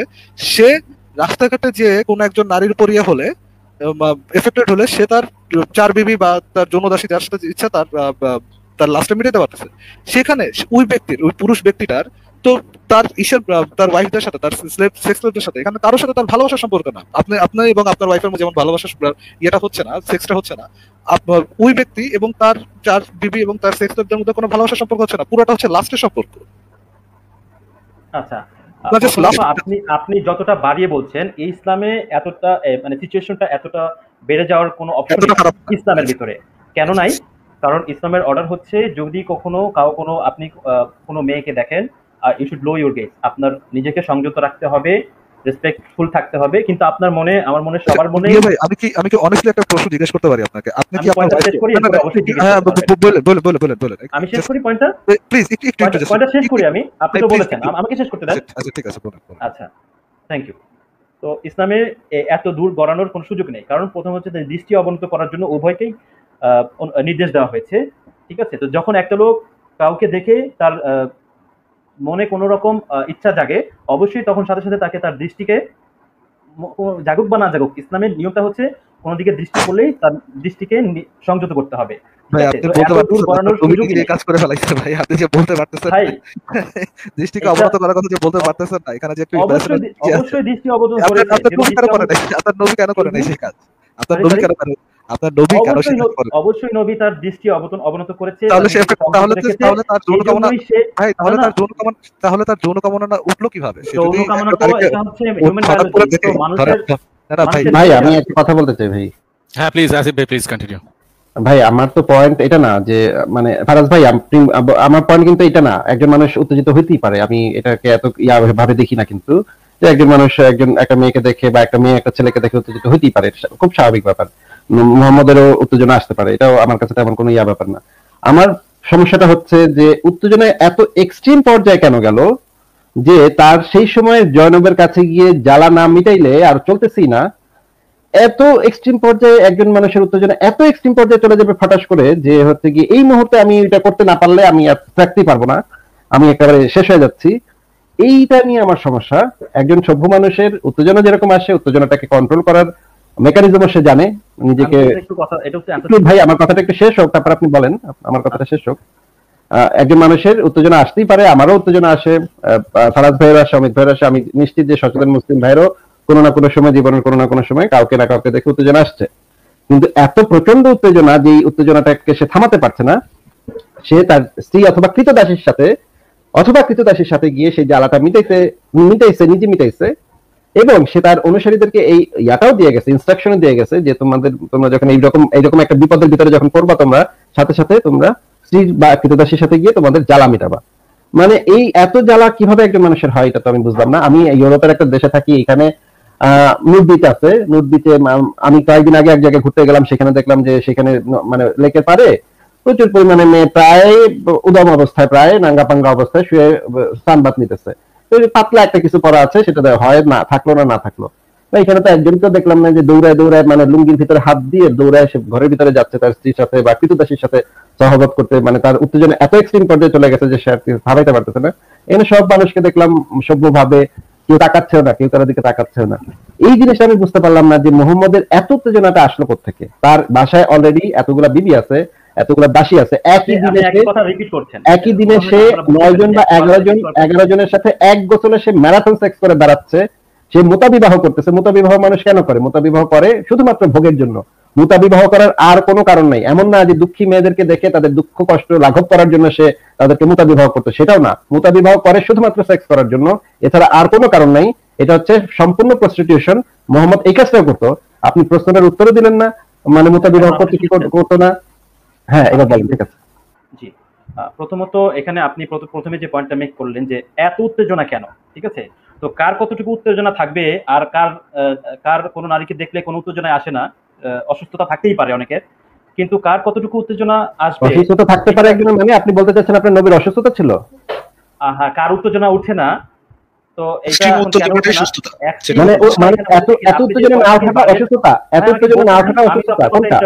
এটা কেমন অনেস্টি হচ্ছে? আমি কোনটা অসুস্থতা আমি বলছি, আমাকে কথাটা শেষ করতে দেন। মানে আপনি বলতে চাচ্ছেন ইউরোপে আমি যে ঘটনাটার কথা বললাম, যে একটা নুট বিচে হাজার হাজার মানুষ বসে আছে, এখানে সব পুরুষ অসুস্থ, কারণ তাদের এত উত্তেজনা যাচ্ছে না। কমপ্লেইনটা করেন যে আপনাকে কথা বলতে দেয় না, কথা না আপনি এটা একটু এক্সপ্লেইন করেন। অসুস্থতা কোনটা বোঝালেন, অসুস্থতা? আমার কথা শেষ হইলে যদি আপনি কোনো কথা বুঝতে সমস্যা হয়, তখন আপনি আমাকে বলবেন যে না, একটা সভ্য ভদ্র মানুষকে আপনি অসুস্থ বলছেন। বুঝতে সমস্যা হচ্ছে বলেই আপনাকে প্রশ্ন করা হচ্ছে, আর আপনি বুঝতে জিজ্ঞেস সমস্যা করলেন যে হলে বলবেন, যখন আপনি আমার জিজ্ঞাসা কথা করলেন শেষ হবে না, না, তখন না, যেমন শাহাদাত ভাই, আপনি ফারাজ ভাই, এক আপনি সেকেন্ড, ওই পয়েন্টের ফারাজ উপর ভাই, এক বেস করে সেকেন্ড, কিন্তু নেক্সট পয়েন্টে আগাবেন, এই জন্য কিন্তু ফারাজ চাপানো ভাই, হচ্ছে। না না না ফারাজ ভাই, এক আমি সেকেন্ড, নেক্সট পয়েন্ট ফারাজ ভাই, এক আমি সেকেন্ড। আপনি যেহেতু আর একটানা আপনি এই বলেছেন সচেতন মুসলিম ভাই, আমাকে এক সেকেন্ড, সেভাবে বলতে হবে। সচেতন মুসলিম ভাই, আসি এক সেকেন্ড, আসছি আপনার কাছে। আপনি একটা প্রশ্ন জিজ্ঞেস করলেন না যে আপনাকে আমি তো ইয়ে করিনি, আমি তো ইন্টারাপ্ট করিনি, আপনি কিন্তু ইন্টারাপ্ট করেছিলেন। আপনি কিন্তু যখন আসিফ ভাই কথা বলছিল তখনও কিন্তু আপনি এই কথাটা বলছিলেন যে একই কথা রিপিট করছেন, একই কথা রিপিট করছেন, আপনি কথাটা শেষ করতে দিচ্ছিলেন না। এটা আর ইন্টারাপশন হয় না। হ্যাঁ, ওটা ইন্টারাপশনই হয়, ঠিক আছে? আপনি কথাটা শেষ করতে দিন, তারপরে কথা বলবেন, ঠিক আছে? আর আসিফ ভাই আপনাকে একটা প্রশ্ন করছে, আপনি যে জিজ্ঞেস করলেন যে একটা যে হলে যদি একটা শেষ হয়, যদি একটা প্রশ্ন ইয়ে থাকে, যদি কোনো কোয়ারি থাকে করবেন, তো সেই জন্যই আপনাকে প্রশ্নটা করছে, কারণ এটা একটা ইম্পর্টেন্ট প্রশ্ন। কারণ আপনি কি বলছেন সেটা হয়তো আপনি নিজে বুঝছেন না। কারণ আপনি প্রথমে একটা জিনিস শুরু করলেন, আপনি একটা কথা বলতে শুরু করলেন যে এটা যদি একজনের অসুস্থতা থাকতেও পারে, তাই না? আসিফ ভাই আপনাকে জিজ্ঞেস করলে যে অসুস্থতা কাকে বলছেন, কাকে অসুস্থতার কথা বলছেন, সেই জিনিসটা আপনাকে ক্লারিফাই করার জন্য জিজ্ঞেস করলো। আপনি নবী মোহাম্মদকে রেফার করছেন নাকি একটা সাধারণ মানুষকে রেফার করছেন, সেই জন্য জিজ্ঞেস করলো। সেটা ক্লারিফাই যদি না করেন, আপনার কথাটা কিন্তু ওইভাবেই যাচ্ছিল যে নবী মোহাম্মদকে আপনি রেফার করছেন, এইভাবেই যাচ্ছিল। আসিফ ভাই ওটা ক্লারিফাই করার জন্য, আপনার ভালোর জন্যই, অ্যাকচুয়ালি আপনার ভালোর জন্যই কিন্তু আসিফ ভাই ওটা ক্লারিফাই করতে চেয়েছিল। আসিফ ভাই প্লিজ। অমিত ভাই, আমি যেটা জিজ্ঞাসা করেছি একটু পরিষ্কার করে দিই যে উনি কাকে মানে অসুস্থতা থাকতেই পারে এই কথাটা দ্বারা উনি কাকে ইঙ্গিত করলেন? নবী মোহাম্মদকে ইঙ্গিত করলেন, নাকি আমি যে নুরবিতে গেলাম সেখানে যে শত শত হাজার হাজার পুরুষকে দেখলাম যারা উত্তেজনার বশে মানে করে ফেলতেছে না, তাদেরকে অসুস্থ বললেন? মানে তা মানে একটা আপনি সভ্য তো মানুষ বলছেন আসিফ ভাই যে উত্তেজনা আসতেও পারে। আপনি উত্তেজনার বশে করে ফেলতেছেন না, মানে এক এক সময় এক এক রকম কথা বলছেন। আমি না, আপনার না, আমি এক এক সময় এক এক কথা বলছি না, আমি এক্স্যাক্টলি একই কথা বলছি যে আমি একটা নুরবিতে সেদিন গেলাম, সেখানে আমি শত শত হাজার হাজার ছেলে দেখলাম যারা ফিরেও তাকাচ্ছে না। ওইখানে মানে প্রায় অর্ধনগ্ন নগ্ন নারীরা শুয়ে শুয়ে সানবাত নিচ্ছে, কেউ কারো দিকে ফিরেও তাকাচ্ছে না। এমন কারো উত্তেজনা হচ্ছে না যেটার কারণে তার দৌড়ে ঘরে গিয়ে তার বউকে মানে বউয়ের উপরে চড়ে বসতে হবে, এরকম এরকম কোন উত্তেজনা আমি কারোর ভিতরে লক্ষ্য করলাম না। আপনি কাকে অসুস্থ বলতেছেন? নবী মোহাম্মদ তার এই অধিক উত্তেজনাটা অসুস্থ, নাকি এই যে হাজার হাজার সভ্য মানুষকে আমি দেখলাম যারা নগ্ন নারীদেরকে, হাজার হাজার নগ্ন নারীদেরকে দেখার পরেও তাদের এরকম কেরা চাপলো না যে বাসায় গিয়ে স্ত্রীর উপরে চড়ে বসবে, এটাকে অসুস্থতা বলতেছেন? এখন আমার উত্তরটা আমি আমার মতো করে দিব। আপনার যদি এরপরেও আরো কিছু বলার থাকে, আপনি আমার কথা শেষ হলে বলবেন, তাহলে কি আমি বলবো এখন? এটা একটু ক্ল্যারিফাই করে তারপর আপনি বলেন। হ্যাঁ, এটা আমি ক্লারিফাই করবো, সমস্যা নেই, ঠিক আছে? তাহলে না, আগে এটা একটু ক্ল্যারিফাই করেন, আগে এটা একটু ক্ল্যারিফাই করেন। কাকে আমি বুঝলাম না তো, নাহলে আপনার কথা বুঝবো আমি কিভাবে? একটা গ্রাউন্ড মেক করব, এরপরে আমি এই অ্যানসারটা কমপ্লিট করব, ঠিক আছে? না, না, এটা একটু বাকি বলে তারপর আপনি পরের পয়েন্টে যান। আমি নাহলে এটার উপরে বেস করে যদি এটার উপরে বেস করে যদি আপনার এটার উপর বেস করে যদি আপনার পরের কথাগুলো হয় তাহলে তো কোনো সেন্স মেক করবে না। এটাই তো বেস। আমি আমি একটা গ্রাউন্ড মেক করব, বেস মেক করব, এরপরে কিন্তু আমি পুরো পয়েন্টে অ্যানসারটা দিব। আপনি তো পয়েন্টটা যেটা থাকবে আমি যেহেতু দিব আমার মতো আপনি দেবেন, না, আপনি আপনি দেবেন না, আমি আপনাকে বাধ্য করতে পারি, এটা ঠিক বলেছেন। আপনি এক সেকেন্ড কথাটা শুনে নিন, ঠিক আছে? আপনি এবারে যে পয়েন্টটা মেক করবেন সেটা হচ্ছে এই রহিম মোহাম্মদ সত্যি দুশ্চরিত্র ছিলেন, লম্পট ছিলেন কিনা, সেই পয়েন্টে মেক করছেন। কিন্তু তার আগে আপনাকে বলা হচ্ছে যে ওই যে একটা পয়েন্ট অলরেডি যে আপনি বলে ফেলেছেন না, যে একজন অসুস্থ ছিল, সেই যে কথাটা বলে ফেলেছেন, সেইটা ক্লারিফাই করে দিন যে কোন গ্রুপটাকে আপনি অসুস্থ বলেছেন, সেইটা ক্লারিফাই করে তারপরে কথা বলবো। কিন্তু আমি হয়তো একটা গ্রুপ এ নাকি আপনি এরকম বলবেন যে গ্রুপ এ, আমি আমার উইদিন এ মিনিট, আমি বুঝতে পারছি না আপনি কেন আমার কথাটা মানে পুরো কথাটা শুনতে চাচ্ছেন না। কারণ আমি বলছি আচ্ছা খুবই শর্ট টাইমে কমপ্লিট করবেন। কিন্তু না, আমি একটা কথা বলছি যে উত্তরটা যদি এরকম হয় না যে গ্রুপ এ এর কথা আমি বলছি অসুস্থ, বা গ্রুপ বি এর কথা বলছি আমি অসুস্থ, এরকম বলে তারপরে ব্যাখ্যাটা করলে ভালো হয়। কারণ আপনি যদি ব্যাখ্যা করেন না তখন দেখবেন আপনি আর পয়েন্টে, আমি আপনাকে 2 মিনিট টাইম দিচ্ছি, ঠিক আছে? আর কেউ কথা বলবেন না, এখানে 2 মিনিট কেউ কথা বলবেন না, ঠিক আছে? হ্যাঁ এবং না এইভাবে অ্যানসার দিতে তো আমি হয়তো নাও চেতে পারি। আমার তো একটা, আমি আপনাকে 2 মিনিট টাইম দিচ্ছি এবং আমি আপনাকে গ্যারান্টি দিচ্ছি আপনি এই 2 মিনিট যখন শেষ হবে দেখবেন আপনি পয়েন্টে থাকবেন না। আপনি শুরু করুন, আপনার 2 minute, your time starts now. Thank you. আশা করি আমি 1 মিনিটের মধ্যে অ্যানসার দিতে পারবো। প্রথমত এখানে যেহেতু কথা হচ্ছে মুহাম্মদ সাল্লাল্লাহু আলাইহি ওয়াসাল্লামকে নিয়ে এবং একটা নিউড বিচে ঘুরতে যাওয়া ব্যক্তিকে নিয়ে, তো প্রথমত আমি যেটা বলবো যে মুহাম্মদ সাল্লাল্লাহু আলাইহি ওয়াসাল্লামের সামনে এমন কোনো সিচুয়েশন আদৌ তৈরি হয়নি যে ওনার সামনে একটা নিউড বিচ আছে, সেইখানে যে ওনার এরকম ইটা হয়েছে। কিন্তু এখন আমি টু দ্য পয়েন্টে আসতেছি, সেটা হচ্ছে যে একটা ইসলামী পরিবেশে যদি হঠাৎ করে একটা একদম নগ্ন নারী সামনে দিয়ে হেঁটে যায়, আর কোনো মানুষের যদি এটা ইসলামী পরিবেশ হোক বা যে কোনো কান্ট্রি হোক, যেহেতু হিউম্যান নেচার, এটা মানুষের সামনে যদি একটা নগ্ন মেয়ে হেঁটে যায়, এটা প্রতিটা মানুষের মধ্যে একটা কুচিন্তা আসতে পারে, বা প্রতিটা মানুষেরই আসে, ঠিক আছে? কিন্তু কারো যদি চিন্তা না আসে, তো এটা হচ্ছে ন্যাচারাল যে চিন্তা আসবেই বা আসতেই পারে। কিন্তু কারো যদি চিন্তাটা না আসে, তাকে আমি বলছি যে তার মধ্যে কোনো অসুস্থতা থাকতে পারে, যে তার মধ্যে একটা নিউড মেয়েকে দেখে তার কোনো উত্তেজনা আসতেছে না। কিন্তু ইসলাম এখানে যেটা বলছে যে শুধু নিউড না, যে কোনো নারীকে দেখলে যদি আপনার মধ্যে কোনো রকম অথবা দেখলেই আপনার নজরকে সংযত রাখুন, যাতে করে কখনোই যেন আপনার মনের মধ্যে কোনো কুমন্ত্রণা বা প্ররোচনা না চলে আসে। আমি কি আপনার অ্যান্সারটা দিতে পেরেছি যে আমি কাকে বোঝানোর জন্য, যে ওই ব্যক্তিকে, অবশ্যই মোহাম্মদ সাল্লাহ সাল্লামকে না, ওই ব্যক্তিকে যার এরকম একজন নগ্ন মেয়েকে দেখলে তার মনোবাসনা বা আসে না, যে সে তাকিয়ে আছে, তার মধ্যে কোনো কামনাই আসতেছে না। আমি কি অ্যান্সারটা দিতে পেরেছি? আপনি মানে ভুল পয়েন্টটাই মিস করে গেছেন। আমি একবারও বলি নাই, আমি বরঞ্চ আপনাকে বলে দিয়েছি যে মানুষের মনে এই ধরনের চিন্তা আসতেই পারে। অমিত ভাই, আমি এই কথাটা বলেছি না যে একজন মানুষের মনে এই চিন্তাটা আসতেই পারে? আপনি এখন চুপ থাকেন ভাই, আপনি এখন একটু মিউট রাখেন নিজেকে, আমি কথা বলছি না এখন। অমিত ভাই, আমি কিন্তু বলে দিয়েছি, বারবার বলে দিয়েছি, উনি দেখেন কথাটাকে কিভাবে টুইস্ট করে ফেললেন। আমি বারবার বলে দিয়েছি একজন মানুষের একটা নারীর একটা পুরুষকে দেখলে, বা একটা পুরুষের একটা নারীকে দেখলে, বা একজন সমকামীর আরেকজন মানে তার ইয়া টাইপের মানুষকে দেখলে, তার পছন্দের টাইপের মানুষকে দেখলে মনে চিন্তা আসতেই পারে, খুব স্বাভাবিক। এটা আমি পই করে বলেছি, বারবার করে বলেছি। সাথে এটাও বলেছি যে একজন সভ্য মানুষ জানে কিভাবে নিজেকে নিয়ন্ত্রণ করতে হয়। অমিত ভাই, কথাটাকে আমি বলেছিলাম। হ্যাঁ অবশ্যই, প্লিজ। আমি আমার সমস্যাটা তো উত্তেজনা নিয়ে না, বা মনে কামনা বাসনা আসা নিয়ে না। আমার কথা হচ্ছে সেটাকে আমি কিভাবে কন্ট্রোল করব, নাকি সেটা কন্ট্রোলের বাইরে, আমার সেই জিনিসটা আমার কন্ট্রোলের বাইরে চলে গেছে কিনা। আমার তখন এই মুহূর্তে ওইটা না করতে পারলেই আমি আর থাকতে পারতেছি না। আমার পয়েন্ট অমিত ভাই এটা ছিল না? অবশ্যই অবশ্যই আসিফ ভাই। অমিত ভাই কি সুন্দর পয়েন্টটাকে টুইস্ট করে উনি উত্তেজনাটাকে ফোকাসে নিয়ে আসলেন। আমার পয়েন্ট এক, আমি কথা একটু শেষ করি। আমার পয়েন্ট কখনোই এটা ছিল না যে উত্তেজনা আসতেই পারবে না। যে কারো মনে একটা সুন্দর মেয়েকে দেখলে, বা একটা সুন্দর ছেলেকে দেখলে, একটা মেয়ের বা একটা ছেলের আসতেই পারে, বা যে কোনো মানুষের আসতেই পারে, এটা নিয়ে তো আমার বিন্দুমাত্র আপত্তি নেই। আমি বলেছি যে সেটা যখন আমি এমন উত্তেজনা কেন ভাই, এটা বারবার বলার পরে উনি কি সুন্দর করে কথাটাকে টুইস্ট করে ফেললেন অমিত ভাই। এটা এইভাবে বিজনেস আলোচনা কিভাবে করি বলেন তো অমিত ভাই? আচ্ছা সচেতন মুসলিম ভাই, আপনার উদ্দেশ্যে আমি একটা কথা বলি। হ্যাঁ, এখানে পয়েন্টটা কিছু বলুন তো। এই যে যাদের কথা আপনি অসুস্থ বলছেন, যাদেরকে অসুস্থ বলছেন, তারা কিন্তু যথেষ্ট পোটেন্ট, বুঝলেন? তারা কিন্তু যথেষ্ট সেক্সুয়ালি অ্যাক্টিভও দেখবেন, ঠিক আছে? কিন্তু এখানে এই যে আনকন্ট্রোলড একটা ডিজায়ার, সেই আনকন্ট্রোল ডিজায়ারের কথা বলা হচ্ছে। আসিফ ভাই যেটা বলতে চাই, অমিত ভাই, যদিও এই টপিকটা ওঠানো উচিত না এখন, আমাদের ছোট করে একটা, মানে যেহেতু আপনি ডাক্তার, সেহেতু ছোট করে একটা অ্যান্সার আমি আপনাদের জানতে চাচ্ছি। ধরেন কোন একজন পুরুষ রাস্তায় কোন একজন উলঙ্গ নারীকে দেখে ইয়ে হইলো না, সে লাস্টেড হইলো না, তার মনে ওই কামনা হয় নাই যে এখন আমাকে সেক্স করতে হবে, বা এখন আমি ওই নারীর বডি দেখে এফেক্টেড হয়ে গেলাম না, আমার মাথার মধ্যে ওই সেক্সের চিন্তাটা আসলো না, বা তার সাথে সেক্স করতে হবে ওই রকম ইয়েটা না আসে, বা আমি আমাদের যৌন চাহিদাটা না আসলো, যদি না আসে, তাহলে কি এজ এ ডাক্তার আপনি আমাকে বলতে পারেন যে আমার মধ্যে কোনো সমস্যা আছে, সেটা কি বলতে পারেন? না না না, এটা সিচুয়েশনের উপরে নির্ভর করে। তার এই ধরনের ফাত্রা কথাবার্তা শুধুমাত্র এই মাদ্রাসা চাপ মোল্লা মৌলবী ছাড়া অন্য কারো কাছ থেকে মানে ওনারা বলেন, আর ইসলামের নামে অনেকে কনভিন্সড হয়। আমি বুঝি না এই জিনিসটা কেন হচ্ছে। আচ্ছা দেখুন ফারাজ ভাই, আপনি দেখবেন এই আমি জানি না আপনাদের দেশে কি করা হয়, কিন্তু দেখবেন অনেক দেশেই ওয়েদার গার্লস থাকে, তারা এসে ওয়েদার বলে, ওয়েদার নিয়ে রিপোর্ট করে, এবং ওয়েদার গার্লস তারা খুবই একটা ছোটখাটো একটা অমিত ভাই, আমাকে একটু সময় দিন, আপনার পরে আসবো, অবশ্যই আসবো। ওয়েদার গার্লস এরা থাকে, তা এরকম নয় যে ওয়েদার গার্লস যখনই আসে, যখনই তারা নিউজে যখনই আসে, এরকম নয় যে সবাই মাস্টারবেট করতে বসে, সারা পৃথিবীর লোক যাদের আছে তারাই মাস্টারবেট করতে বসে, এরকম নয়। যারা কেউ পারভার্সন থাকে, তারা মাস্টারবেট করে অবশ্যই, কিন্তু যারা করে না তার মানে এটা নয় যে তাদের একটা অসুস্থ যৌন জীবন আছে, এরকম না।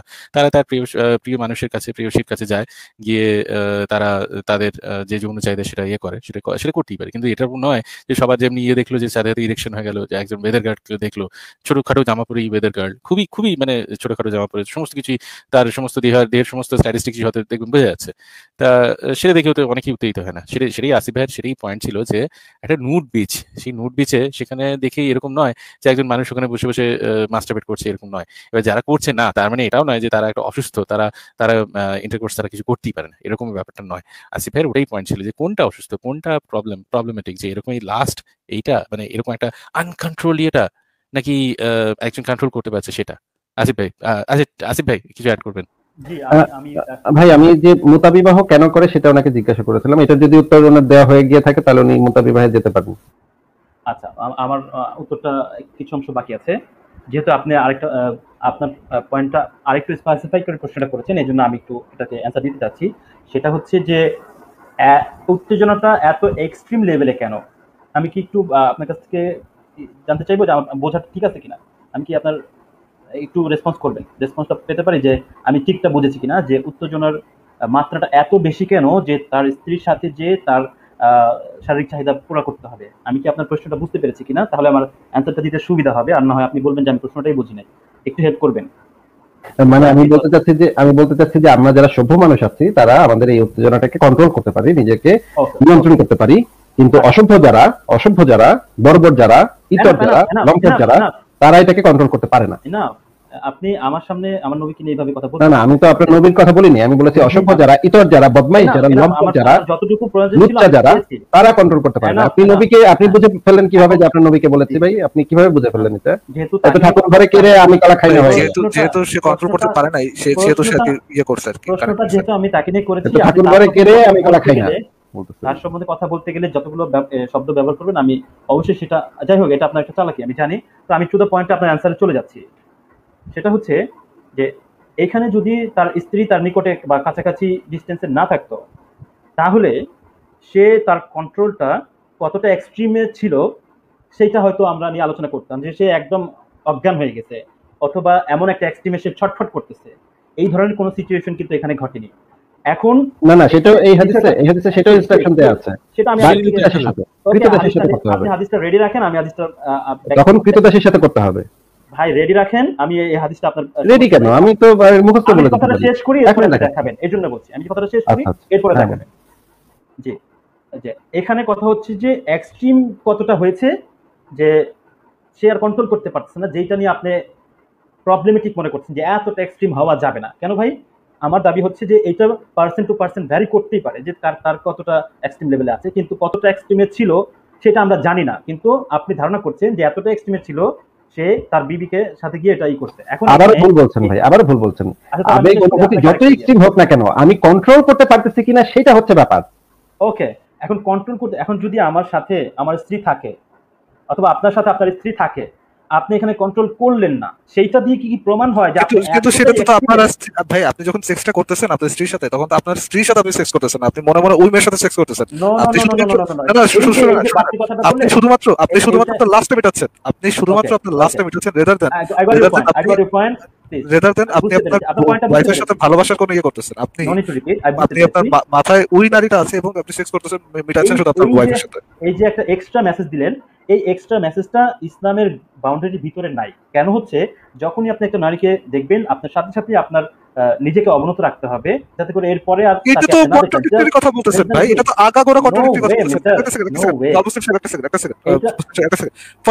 সেকেন্ড, আপনি রাস্তায় একজন নারীকে দেখে লাস্টেড হচ্ছেন এবং আপনি তার সাথে মানে লাস্টেড হওয়ার পরে আপনি বাসায় এসে আপনার বউ বা যৌনদাসীর সাথে সেক্স করতেছেন। এইটার সাথে আপনার কোন একজন নারীকে দেখে মাথা নামায় ফেলাইতেছেন, আপনি মানে প্রথমত ইয়া হচ্ছে না, লাস্টেডই তো হচ্ছে না। আপনি যদি নাই দেখেন আপনি লাস্টেড হবেন কিভাবে? আপনি লাস্টেড হচ্ছেন যেহেতু আপনার চোখ পড়ে গেছে, আপনি লাস্টেড হয়ে গেছেন। লাস্টেড তো অলরেডি আপনার মধ্যে এসে পড়ছে, লাস্টটা আপনার শরীরের মধ্যে অবশ্যই এসে পড়ছে। আসার পরে আপনি তখন আপনার বিবির সাথে যে ইয়েটা করতেছেন, আপনার ওয়াইফের সাথে যে ইয়েটা করতেছেন, লাস্টে চলতেছে ওই মেয়ের উপর যাকে আপনি রাস্তা দেখছেন এবং শরীরটা ব্যবহার করতেছেন আপনার ওয়াইফের। জি, লেট মি আনসার ইউ। আপনি এখানে আপনার অবস্থান থেকে আপনি আমাকে যাচাই করতে পারেন না যে আমার মস্তিষ্কে কোন মেয়ের আপনাকে যাচাই করতেছি না। শুনুন, আমি আপনাকে আমাকে শেষ করতে দেন। আপনি শুরুতে ভুল বলতেছেন। ভাই আপনি শুরুতে ভুল বলতেছেন। আপনি শুরুতে ভুল বলছেন দেখে আমি আপনাকে থামাচ্ছি। দেখেন, আমি কিন্তু আপনাকে বলতেছি না, আপনাকেও জাজ করতেছি না, আমি কোনো কাউকে জাজ করতেছি না। আমি শুধুমাত্র ইসলামের এই নিয়মটাকে এবং নবী মুহাম্মদকে জাজ করতেছি। যেখানে নবী মুহাম্মদ রাস্তার মধ্যে একটা নারীকে দেখে এসে সে তার বাসায় যে যাকে পাইছে সামনে, তার সাথে সে তার ওয়াইফ কাজ করতেছে, তার সাথে যে সেক্স করতেছে, তার লাস্টটা কার উপর? লাস্টটা ওই নারীর উপর যাকে সে রাস্তা দেখছে। বডিটা কার ইউজ করতেছে? বডিটা ইউজ করতেছে তার ওয়াইফ হাফসানা কার উপর? তার জয়নবের ইয়েটা বিয়ে করতেছে, জয়নবের বডিটা ইউজ করতেছে। লাস্ট ওই নারীর উপরে, রাস্তার নারীর উপরে, বডি জয়নবের। এখানে তো ভালোবাসার কোনো সম্পর্ক নাই, এখানে শুধুমাত্র পুরোটাই লাস্টের সম্পর্ক। আচ্ছা মিস্টার ফারাজ, আপনাকে প্রশ্ন করার মাধ্যমে আমি আনসারটা বের করে আনার চেষ্টা করব। প্রথম প্রশ্ন আপনার কাছে, আপনি আগে বলেন আপনার যে কোনো কারণেই উত্তেজনা আসলো, আপনি আপনার স্ত্রীর সাথে সেই উত্তেজনা মেটানোর জন্য এই বিষয়টা কি বৈধ না অবৈধ বা নৈতিক কিনা আপনার দৃষ্টিকোণ থেকে? ইয়েস অর নো, আপনি এইভাবে আনসার একটু শর্ট আনসার দিবেন। আমি কোনো একজন নারীকে দেখেই লাস্টেড হয়ে যায়, আমি আমার ওয়াইফের কাছে যাব। যে কোনো কারণ বলছি, আমি আমভাবে বলেছি, আমি আপনাকে বলি না যে আপনি হয়েছেন। একটা কমন কোশ্চেন করি। আমি বুঝি না, আরো স্পেসিফিক করেন। ওকে, একজন বিবাহিত পুরুষের যে কোনো কারণই হতে পারে যে তার মধ্যে উত্তেজনা এসেছে, এবং যে কোনো কারণ কি ধরনের কারণ? সেটা আমি পরে আসছি। এটা একটা এক্সাম্পল। আমি একটা কমন কোশ্চেন করতেছি, এটা অ্যানসার দেন। আমি না হলে আমি বুঝতে পারবো না রে ভাই, আপনি প্রশ্নটা স্পেসিফাইড না হলে আমি তো বুঝতে পারতেছি না। আপনি আমাকে স্পেসিফাইড একটা কারণ দেখান। আরে ভাই তো ভয় পাচ্ছেন কেন? আমি একটা আরে ভাই ভয় কই পাচ্ছি, আমি তো কাছে স্পেসিফাই হওয়ার দেন না, আমি তো স্পেসিফাই করে দিব আপনাকে। আপনার ইয়েটা যদি ভেগ হয়, প্রশ্নটা যদি ভেগ হয়, অস্পষ্ট হয়, না মনেও না। আমি যেটা বলতে আচ্ছা চাচ্ছি ভাই, আপনি যে কি তার একজন মানুষের ইয়েটা যে বুঝতে কোনো পারছেন? কারণটা হতে পারে মিস্টার ফারাদ, যে কোনো কারণ ভাই, যে কোনো কারণটা কি? আমি তো মনে করেন তার আর আমার পুরাতন ছবি দেখে লাস্টেড হইতে পারি, বা আমি তো মনে করেন তার সাথে আমার চ্যাট দেখে লাস্টেড হইতে পারি। এখন সেটার উপরে সেটার সাথে আমি রাস্তায় একটা নারী দেখে, এটা শেষ করে যেহেতু অ্যান্সার চাচ্ছে। আচ্ছা ভাই, অ্যান্সার চাচ্ছে আবার ইন্টারাপ্ট করতেছেন, অ্যান্সার চাচ্ছেন তো অ্যান্সারটা শোনেন। আমি ধরেন আমি তারই কোনো একটা জিনিস দেখে, তারই স্মৃতিচারণ করে তারপরে এফেক্টেড হলাম, বা আমার ইয়েটা আসলো, মানে কামনাটা আসলো, তারই উপর আসলো। আমি আমার মাথায় আসে, আমার যার সাথে সম্পর্ক করতেছি আমার শরীরের সাথে আসে। কিন্তু আমি যদি ধরেন এখন একটা পর্ন দেখছি, দেখে ওটাতে ইয়ে হচ্ছে, মানে পর্ন স্টারটা উপর আমার লাস্ট এসে পড়ছে, এবং আমি আমার লাস্টে মেটানোর জন্য আমি আমার ওয়াইফকে ইউজ করতেছি। তো সেখানে তো আমার মাথায় পর্ন স্টার এবং শরীরে হচ্ছে কি আমার ওয়াইফ। সেক্ষেত্রে তো এটা অবশ্যই একটা ইমোরাল অ্যাক্ট। এবং আমার ওয়াইফ যদি এটা জানতে পারে যে আমি আমার মাথায় পর্ন স্টার নিয়ে তার সাথে ইয়ে করতেছি, সে তো আমাকে মানে স্যান্ডেল দিয়ে বেরাবে। এবং যে কোনো সভ্য নারী, যে কোনো আত্মসম্মান বোধ ওয়ালা একটা নারী, সে একই কাজ করবে। এক্ষেত্রে তো অবশ্যই এটা রং। কিন্তু আমি যদি আমার মাথায় সেই থাকে এবং তার সাথে আমি বিয়ে করি, যে আমি তোমার কথা চিন্তা করে তোমার সাথে ইয়ে করতেছি, তাহলে তো এটা ভালোবাসা, এটার মধ্যে তো লাস্ট না। আচ্ছা, আমার স্পেসিফিক অ্যানসারটা আমি পাইনি। আপনি ঘুরিয়ে ফিরিয়ে আমি একেবারে কাটায় স্পেসিফাই দিছি। এর থেকে কোথায় পাইনি আপনি আমার বলেন। কোথায় আমি প্রশ্নটা আমি আবার করি। যে কারণেই হোক আপনার আমি জানি, আমি কি আপনাকে দিয়ে এক্সাম্পল দিলে আপনি একটু মনে করবেন? না বলেন। একজন এক্স সরি, আমি আপনাকে দিয়ে এটা মনে করব। না বলেন, সমস্যা নেই। এগুলা আরে আমাকে দিয়ে দিন না, অসুবিধা কি আছে? সরি, না it is a respect, so আমি এগুলা এইভাবে দিতে চাই না। তো ধরেন একজন এক্স তার যৌন কামনা মেটানোর জন্য সে যে কোনো কারণে, একজনের যৌন কামনা তো তার এমনি আসতে পারে, কোনো কারণেও আসতে পারে। তো এনিওয়ে তার স্ত্রীর সাথে সে যত উত্তেজিতই থাক, তার স্ত্রীর সাথে সে সহবাস করবে, এটা কি বৈধ না বৈধ কিনা, অথবা আপনার দৃষ্টিকোণ থেকে নৈতিক না অনৈতিক? এই সিম্পল কোশ্চেনটার অ্যানসারটা কি দিতে পারবেন?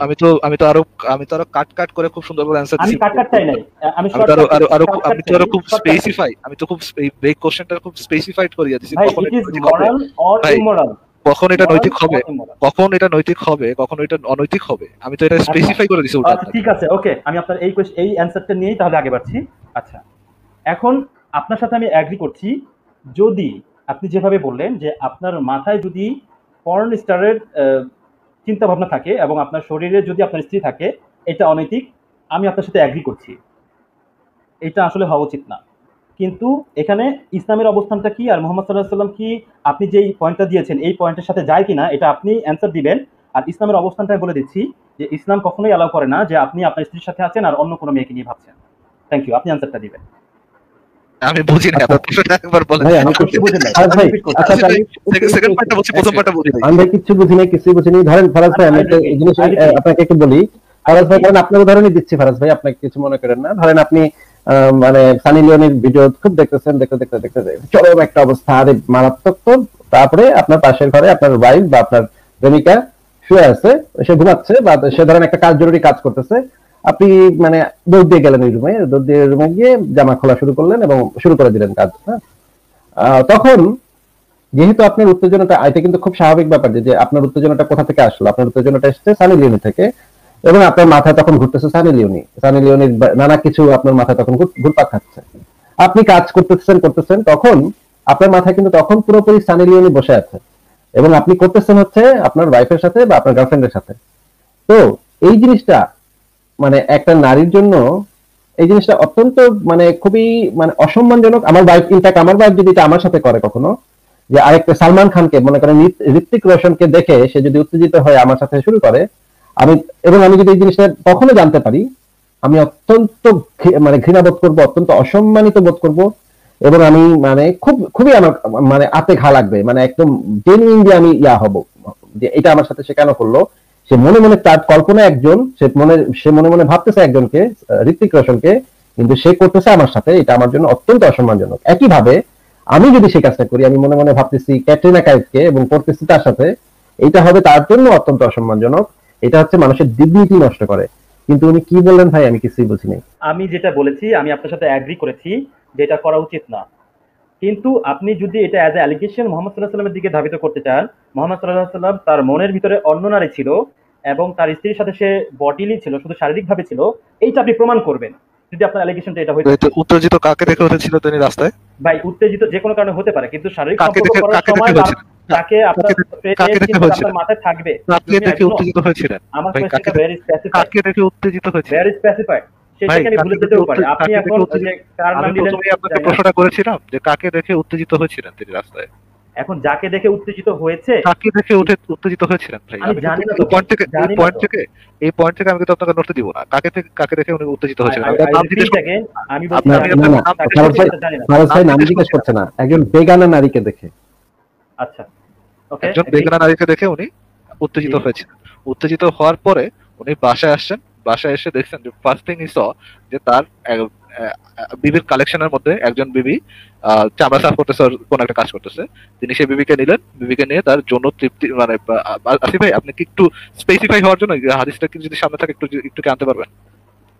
অবশ্যই ভাই, হাদিসটা নিয়ে আসেন। কিন্তু আমি ফারাজ আপনার কাছে যেটা জানতে চাচ্ছি যে আপনি একটু হোল্ড রাখি মনের ভিতরে, সচেতন সাহেব একটু হোল্ড রাখি। আমি জাস্ট যেহেতু আমরা ইসলামিক পয়েন্ট অফ ভিউ থেকে মানে ইসলামিক পয়েন্টটাই আলোচনা করতেছি, সেখানে আলোচনাটা স্পেসিফাই হবে। যদি আমরা একেবারে হাদিসটা দেখে কথা বলি তখন আলোচনাটা খুব বেশি স্পেসিফাই হবে, এই জন্যই আলোচনাটা একটু হোল্ড রাখি। অমিত ভাই হাদিসটা শেয়ার দিয়েছি। হ্যাঁ ভাই নিয়ে এসেছি। হ্যাঁ এখানে লেখা আছে আমর ইবনে আলী রাদিয়াল্লাহু তাআলা বর্ণিত রাসূলুল্লাহ সাল্লাল্লাহু আলাইহি ওয়াসাল্লাম একজন মহিলাকে দেখলেন। তখন তিনি তার স্ত্রী জয়নাবের নিকটে আসলেন। তিনি তখন তার একটি চামড়া পাকা করায় ব্যস্ত ছিলেন এবং রাসূলুল্লাহ তার নিজের প্রয়োজন পূরণ করলেন। আচ্ছা এখানে দেখেন তিনি হলেন কোথা থেকে? রাস্তায় একজন মহিলাকে দেখলেন, মহিলাকে দেখেই তার প্রয়োজনটা আসছে এবং তার প্রয়োজনটা পূরণ করলেন তার ওয়াইফকে দিয়ে। তার প্রয়োজন পূরণ করলেন মানে দিয়ে জয়নাবকে দিয়ে তার প্রয়োজন পূরণ করলেন এবং অতঃপর বের হয়ে আসলে সাহাবীগণের নিকট বললেন, স্ত্রীলোক সামনে এসে শয়তানের বেশে আসে এবং ফিরে যায় শয়তানের বেশে। অতএব তোমাদের কেউ স্ত্রীলোক দেখতে পেলে সে যেন তার কোন স্ত্রীলোককে দেখতে পেলে সে যেন তার স্ত্রীর কাছে নিকট আসে, কারণ তার মনের ভিতর যা রয়েছে তা দূর করে দেয়। ভাই তার মনের মধ্যে তোর বেগানা নারী আছে এবং শরীরে ছিল তার স্ত্রী মানে জয়নাব, মানে সে তো পুরোপুরি তার লাস্ট করছে। তার মনের মধ্যে তো এখানে স্পেসিফাইড বলা, তার মনের মধ্যে ছিল তার যে নারীকে সে রাস্তায় দেখছে বেগানা নারী। আমি কি বলবো এখন? আমি বলেন এইটা এক্সকিউজ মি, আপনি শুনেন, এটা কি কখনোই সম্ভব হয় না আপনার কাছে? আপনার দৃষ্টিকোণ থেকে আমি আপনার দৃষ্টিকোণ থেকে অ্যানসার চাচ্ছি এবং আমার দৃষ্টিকোণ থেকে আমি বলছি যে এটা অবশ্যই সম্ভব যে আপনার কারোর কথা মনে পড়ে যদি আপনার উত্তেজনা বাড়ে তো আপনি স্ত্রীর সামনে আপনি সেটা আমার মাথায় থাকবে না, এটা আমার দ্বারা সম্ভব। আমি এটা অ্যাজ এ হিউম্যান আমি এটা জানি। আরেকবার রিপিট করেন বুঝিনি। যে কাউকে দেখেও যদি কোনো উত্তেজনা চলে আসে তাহলে সেটা কি মনে রেখেই আপনার স্ত্রীর সাথে সহবাস করতে হবে? এটা তো কম্পালসারি না, কিন্তু যেহেতু আপনি বলছেন, আমি জানি না আপনার মাইন্ডটা কিভাবে কাজ করে। কারণ তার মনের মধ্যে যা রয়েছে তা পূরণ করব। Let me please. আমার মাইন্ডটা যেভাবে কাজ করে যে আমি তখন আপনার মাইন্ড নবী মুহাম্মদ থেকে বেটার হতেই পারে, এটা স্বাভাবিক, কিন্তু আমরা তো ইসলামের কথা বলছি। ওয়ে মিস্টার, আমার পয়েন্টটা আমি মিট করতে দেন। নবী মুহাম্মদ থেকে সাল্লাল্লাহু আলাইহি সাল্লাম বেটার সেটা আমি বলছি না। তার মনের ভিতরেও যে অন্য স্ত্রী ছিল যখন সে তার স্ত্রীর সাথে ছিল, তার মনের মধ্যেও যে অন্য নারী ছিল যখন সে তার স্ত্রীর সাথে ছিল, এইটা আপনি তার মনের মধ্যে ঢুকে গিয়ে কিভাবে দেখলেন? এখানে ইয়েটা পড়েন তো, টাইটেলটা একটু পড়েন। আমি এখানে অনেক কিছু দেখছি। আমি পড়ে দিচ্ছি। আপনার কথা বলতে শুনছেন না, আমি একটুখানি কথা বলি। শরায়তুল মুমিন ভাই একটুখানি দেখুন এখানে কি লেখা আছে, একটুখানি দেখুন। হ্যাঁ দেখুন এখানে লেখা আছে, কোনো মহিলাকে দেখে কোনো পুরুষের মনে যৌন কামনা জাগ্রত হলে সে কোথায় যাবে? স্ত্রীর সাথে অথবা কার সাথে গিয়ে মিলিত হবে? কৃতদাসীর সাথে গিয়ে মিলিত হবে। দেখুন এখানে কার কথা একটু স্পেসিফাই করবেন, এটা কার কথা লক্ষ্য করুন। আগে কথাটা হ্যাঁ আসিফ ভাই প্লিজ। এটা হচ্ছে ইমাম মুসলিমের কাছে যে রাবি এই হাদিসটা নিয়ে এসেছিলেন তার কথা। এখন তার থেকে যদি আপনি নবী মুহাম্মদকে বেটার বুঝেন আপনি এটা করতে পারেন। এবং ইমাম মুসলিম এই টাইটেলটাকে গ্রহণ করে তিনি তার গ্রন্থে এই টাইটেলটা যুক্ত করেছেন। টাইটেলও অনেক সময় রাবি বলে দেন যে এটা কোন পরিপ্রেক্ষিতে নাজিল হয়েছিল, অনেক সময় মতনটা শুধু বলে দেন, অনেক সময় মতনটা শুধু মতনটা বলেন। কিন্তু আসিফ অনেক ভাই, সময় ওরা যদি এটা নিয়ে কোনো কমপ্লেন থাকে, কমপ্লেন তো আমার সাথে না, কমপ্লেন তো থাকবে হাদিস যারা সংগ্রহ করছে তাদের সাথে, মানে নিজেদের লোকের সাথে। আমার সাথে তো এই ডিবেট হ্যাঁ, এটা নিয়ে তেনা পেঁচাতে লাভ নেই। এটা নিয়ে আপনি তেনা পেঁচাবেন হচ্ছে কি মানে ইমাম মুসলিমের সাথে। ইমাম মুসলিমকে কবর থেকে উঠে আপনি জিজ্ঞাসা করবেন যে এটা কেন লিখছে সে। সেটা আপনি করতে পারেন, সেটা আপনার ব্যাপার। সেটা আমাদের আমার সাথে ঝগড়া চলবে না, আমার সাথে ঝগড়া চলবে না, নিবই না আমি এই ঝগড়া। আপনার যেটা আমি শুনেন, যেটা আপনাদের স্ক্রিপচারে লেখা আছে আমি সেটা দেখাচ্ছি। এই ঝগড়া মানে এটাতে এটা কি টাইটেল করে পাইলো না আচ্ছা ফারাজ ভাই আমি একটু করতে দেন। আচ্ছা ঠিক আছে, পড়েন। জি, প্রথমত একটা হাদিসের পরিচ্ছেদ, এটা এইভাবে, এটা অ্যাকচুয়ালি ইমাম মুসলিম লিখেছে যে ইমাম মুসলিম হাদিসগুলো যেইভাবে কালেক্ট করেছে রাউইদের কাছ থেকে, এখানে রাউইদের থেকে সেই মতনটা জেনে নিয়েছে। এটা সর্বক্ষেত্রে সত্য না, কিছু ক্ষেত্রে সত্য, সর্বক্ষেত্রে সত্য না। আপনি ভুল বলছেন দেখি তো আমি আটকাচ্ছি, ভুল বলছেন দেখি তো আটকাচ্ছি। এটা সর্বক্ষেত্রে সত্য না, কিছু ক্ষেত্রে সত্য যে ইমাম মুসলিম কিছু পরিচ্ছেদের অধ্যায়ের নাম, পরিচ্ছেদের নাম নিজে লিখেছেন, এটা সত্য। কিন্তু সবগুলা যে তিনি নিজে লিখেছেন তা সত্য না। কিছু সময়ে রাবিদের বর্ণনা থেকে তিনি রাবিরা যে জিনিসটা বলেছেন, সংক্ষিপ্ত আকারে যে কথাটা বলেছেন, সেটা তিনি ইনক্লুড করেছেন পরিচ্ছেদের নাম হিসেবে। এটা বুখারীও করেছেন। এটা সিয়াসিত্তার সমস্ত হাদিস প্রণেতা একইভাবে কাজ করেছেন এই বিষয়ে। কিন্তু ভাই এই আলোচনা তো আমাদের সাথে নাই। এই আলোচনা এখানে লাভটা কি? এই আলোচনা করবেন আপনি ইসলামিক সংগঠনের মধ্যে, এটা তো আমার সাথে করবেন না। আমি কিছু ফিক্স করতে দেব আপনাদের বিষয়ে কি বলা আছে না বলা আছে। আপনারা হাদিসটা দুইজন তিনজন মিলে না ভাই, এই জিনিসটা তো আপনি এখানে আনতে পারছেন। আমরা একটু কথাটা শুনে নেন। আপনি টাইটেল নিয়ে টানা পেঁচান, টাইটেল নিয়ে আপনি আপনার মুসলিম পরিবেশে টানা পেঁচান। এখানে আমাদের ইয়ে করেন না, ডিজনের আলোচনা হবে একেবারে ডিজনের। তাহলে টাইটেল নিয়ে আপনি কেন কথা বললেন? কারণ এটা আপনাদের স্ক্রিপচারের মধ্যে লেখা। আমাকে কথা বলতে দেন, কেন সরাই দিলেন হাদিসটা? ভাই আপনি আমার ভাই যদি ফারাজ ভাই, যদি এটা ইমাম মুসলিমও লিখে থাকেন, উনি কি বলতে চান ইমাম মুসলিম একজন নাস্তিক ছিলেন, এই কারণে উনি এই রকমের একটা টাইটেল দিয়েছেন? ওনার থেকে ইসলাম কম বুঝছেন উনি? এটা তো ওনাদের ওয়ার, আমার সাথে কেন এই ওয়ার লাগতে আসছেন উনি? আপনারা নিজেরাই পয়েন্ট করছেন, নিজেরাই অ্যানসার দিচ্ছেন। আচ্ছা অমিত ভাই, আমি আপনাকে কিছুক্ষণ আগে একটা কোরআনের আয়াত দেখিয়েছি, সেই আয়াতটার দিকে আমি আবার একটু দৃষ্টি আকর্ষণ করতে চাই। এই আয়াতটা একটু যদি স্ক্রিনে আনেন। সূরা আযাবের 52 নম্বর আয়াতে আল্লাহ পাক বলছেন, এরপরে তোমার জন্য এদের অতিরিক্ত অন্য স্ত্রী গ্রহণ হালাল নয়, এবং তোমার স্ত্রীদের তালাক দিয়ে পরবর্তী অন্য স্ত্রী গ্রহণ করা হালাল নয়, যদিও অন্যদের সৌন্দর্য তোমাকে বিমোহিত করে। অমিত ভাই, আপনাকে আমার প্রশ্ন যে এইখানে যে সৌন্দর্য বিমোহিত যে করলো, সেটা তো বিয়ে করার আগেই বিমোহিত করতেছে নাকি বিয়ে করার পরে বিমোহিত করতেছে? অবশ্যই বিয়ে করার আগেই করছে। তাহলে বিয়ে করার আগে সেটার সাথে বিয়ের কোনো সম্পর্ক আছে ভাই? আচ্ছা, এটা আমাকে এক্সপ্লেইন করতে দেন। আপনি করবেন, আমি আমার কথাটাকে শেষ করতে দেন ভাই। আমার কথা এখনো শেষ হয়নি তো। এটা দরকার হলে পুরো তাফসীর আমি আপনাকে এক নাগারে বল করে শোনাবো। করেন ভাই, আমার কথা শেষ হওয়ার আগে আপনি না, আমি আমার কথাটা শেষ করতে দেন। অমিত ভাই, আপনাকে আমি যেটা বলেছি যে এটা নিশ্চয়ই, এই ঘটনাটা নিশ্চয়ই বিয়ের আগে একজন কোনো কিছু নারীর সৌন্দর্য দেখে মোহাম্মদ বিমোহিত হতেন, আবার কিছু নারীর সৌন্দর্য দেখে এত বিমোহিত হতেন না। আমি বিমোহিত যে হতেন না সেটারও প্রমাণ আমি এখন দেখাবো হাদিস থেকে। কিছু নারী এসে মোহাম্মদের কাছে নিজেকে সমর্পণ করেছিল, মোহাম্মদ তাদেরকে গ্রহণ করেন নাই, স্ত্রী হিসেবে গ্রহণ করেন নাই, মানে তাদের সৌন্দর্য তাকে বিমোহিত করেন নাই, সেটাও আমি দেখাবো প্রয়োজনে। কিন্তু কিছু নারীর সৌন্দর্য তাকে বিমোহিত করতো, তার মানে তিনি অনেক নারী দেখতেন, অনেক নারীর মধ্যে কিছু নারীর সৌন্দর্য বিমোহিত। 50 নম্বর আয়াতটা দেখান। 50 নম্বর আয়াত এখানে কেন প্রাসঙ্গিক একটু বলেন। অবশ্যই প্রাসঙ্গিক বলেন। আচ্ছা দেখাবো, ঠিক আছে দেখাবো, কোনো সমস্যা নেই তো। 50 নম্বর আয়াত দেখালে এটা কি পরিবর্তন হয়ে যাবে একটু বলেন তো ভাই। প্রথমত এখানে আপনার অ্যালিগেশনের তীরটা হচ্ছে এইদিকে যে মুহাম্মদ সাল্লাল্লাহু আলাইহি ওয়াসাল্লাম উনি নিজে থেকে একজনের দিকে তাকান। এই যে দেখালাম, এই যে 50 নম্বর দেখুন। আচ্ছা ঠিক আছে। হ্যাঁ, প্রথমত এখানে মুহাম্মদ সাল্লাল্লাহু আলাইহি ওয়াসাল্লাম, আপনি যেই পয়েন্টটা মেক করতে চাচ্ছেন যে মুহাম্মদ সাল্লাল্লাহু নিজে তাকিয়ে ওনার চোখে উনি এরকম উত্তেজিত হয়ে যেতেন, মোটেও বিষয়টা এরকম না। বিষয়টা হচ্ছে যে অনেক নারী আছে যারা নিজেরাই মুহাম্মদ সাল্লাল্লাহু আলাইহি ওয়াসাল্লামকে নিবেদিত করেন। এই যে দেখেন, আমি এখানে আপনি এই যে দেখেন, যারা নিজেরা নিবেদিত করতে, তাদের কথা আমি বলছি না। যারা আমার কথা শুনে আমাকে বলতে দেন। আপনি তো পয়েন্টটা পুরো ঘুরে ফেললেন ভাই। পয়েন্টটা অবশ্যই আপনি ঘুরাইয়া দিয়েছেন, আমি এটা ঠিক জায়গায় করলাম, আপনি পয়েন্টটা ঘুরাই দিয়েছেন। আচ্ছা, অমিত ভাই আয়াতটা আবার একটু রাখেন তো। আয়াতটা রাখেন। বলেন। বলতে চাচ্ছি যে অনেক নারীরা মুহাম্মদ সাল্লাল্লাহু আলাইহি ওয়াসাল্লামকে মুহাম্মদ সাল্লাল্লাহু আলাইহি ওয়াসাল্লামের কাছে বিবাহিত হওয়ার জন্য, বিবাহ বন্ধনে আবদ্ধ হওয়ার জন্য তারা নিজেকে নিবেদিত করত।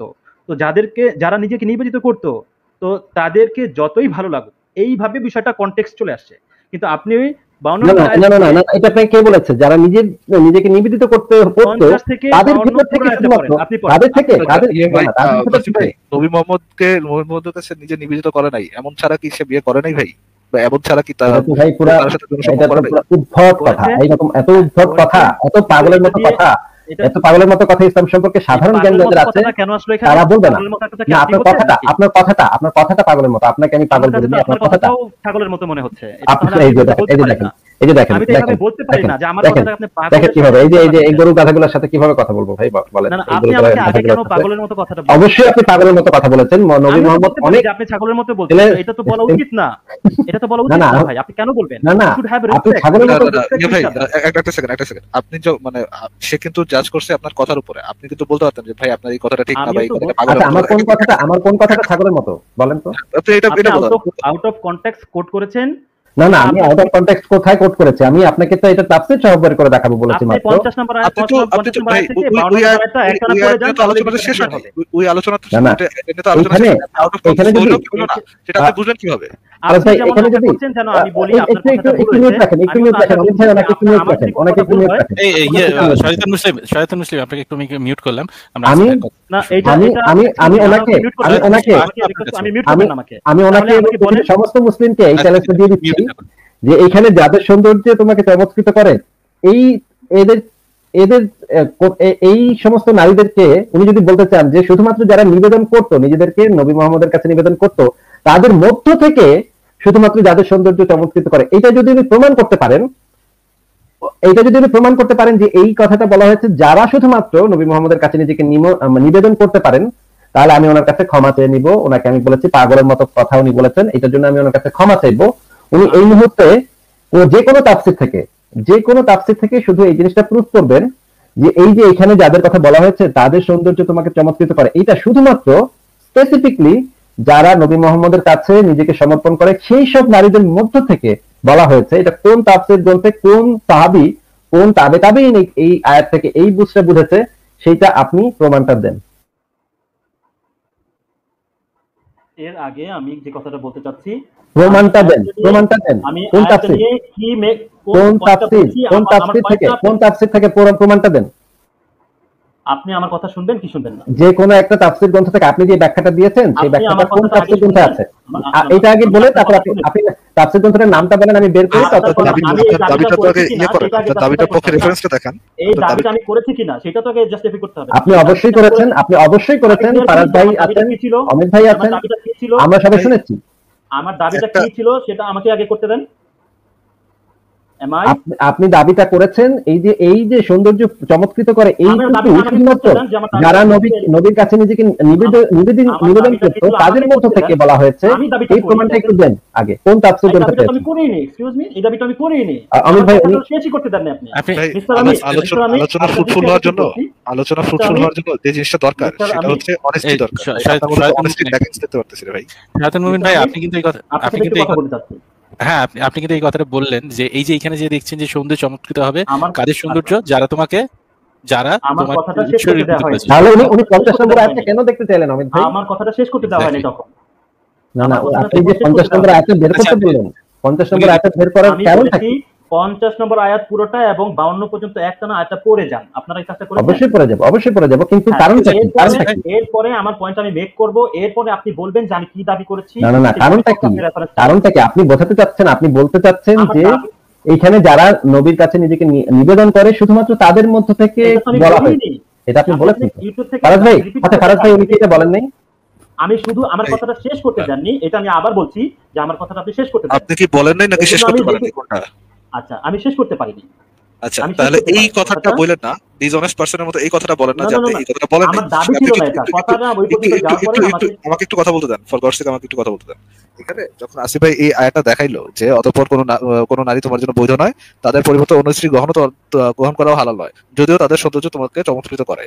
এইখানে এই যে আসিফ ভাই এই আয়াতটাতে পয়েন্ট মেক করলেন, বিয়ে করার আগেও নবী মোহাম্মদ অনেক নারীর সৌন্দর্য দেখে চমৎকৃত হইতেন।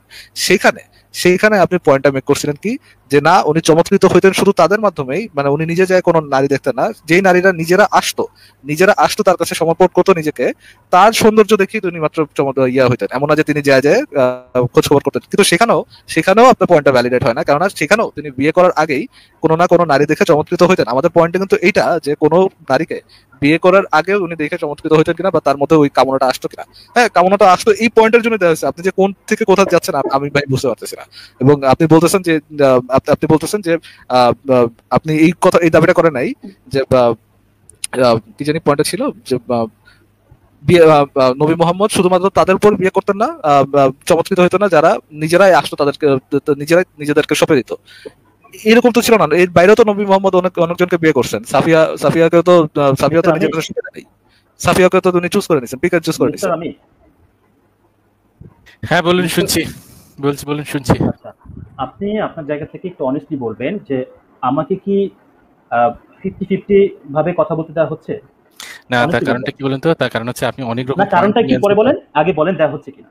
হ্যাঁ বলছি, সেটাই বলছি যে আপনি যদি কারণটা একটু পরে বলেন, আগে বলেন দেওয়া হচ্ছে কিনা। 50 যদি টাইম শেয়ার চান না, সেটা দেওয়া হচ্ছে না। তার কারণ আমি সেটাও কারণটাও বলে দিই। তার কারণ আপনি এমন কিছু কতগুলো পয়েন্ট তুলছেন, এই যেমন এইটা দেখানোর সময় আসিফ ভাই যখন দেখাচ্ছিলেন, আপনি বলেন না 50 যান, ওখানে দেখুন ওখানে একটা আপনাকে ইয়ে করে, ওখানে যে আপনাকে ডিভোট করে তাদেরকে কথা বলছে, আপনি ওখান থেকে পড়ে আসুন।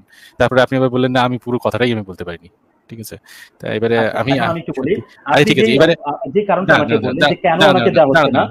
দাঁড়ান, এবার ডাইভার্ট হয়ে যাচ্ছে। শুনুন পয়েন্টে থাকি। আপনি বললেন যে আপনি পয়েন্টে একটা পয়েন্ট আপনি মেক করতে পারেননি। ঠিক আছে, আপনাকে আমি 1 মিনিট টাইম দিলে আপনি পয়েন্টটা পুরো মেক করতে পারবেন না? আমি টোটাল আলোচনাটা একটু স্পজ রাখতেছি, আপনার সাথে কিছু কথা বলতে চাচ্ছি আগে, এরপরে একটু বাদে কথা বলবো, কারণ আমাদের তো সময়ের কম ইয়ে আছে, 3.5 ঘন্টা হয়ে গেছে, লাইভ শেষ করবো। তো এখন কথাটা হচ্ছে যে আমার সাথে কিন্তু আপনি যথেষ্ট সময় দিবেন, এটা কমিটমেন্ট করেই আমরা আলোচনা করেছি। এইটা আমি আপনাকে নেক্সট দিন আমি যখন লাইভ শুরু করবো প্রথম গেছে আপনি কথা। আচ্ছা ঠিক আছে, আমি থাকবো, কোনো অসুবিধা নেই। এখানে আরেকটা অপবাদ দেওয়া হয়, সেটা আমি আপনার কাছ থেকে জানতে চাচ্ছি। বিষয়টা কি আসলে এরকম যে আপনি ইসলাম বুঝেন না, এই জন্য আপনার সাথে যুক্ত হয়েছি, আর ওনারা ইসলাম অনেক বেশি বুঝে, ওনাদের সাথে আসলে আমি পারবো না, ওনাদের দেখে আমরা পালায় যাই, এই ধরনের কথা বলা, এটা কি আসলে কোনোভাবে? সেটা আমি জানি না, তবে সেটা আমি জানি না, আমি ইসলাম সম্পর্কে এই ধরনের কথা কি বলা উচিত? ইসলাম সম্পর্কে আমি সত্যিই কিছু জানি না, এবং বহু মানুষ অবশ্যই জানেন না, সেটা আমি জানি।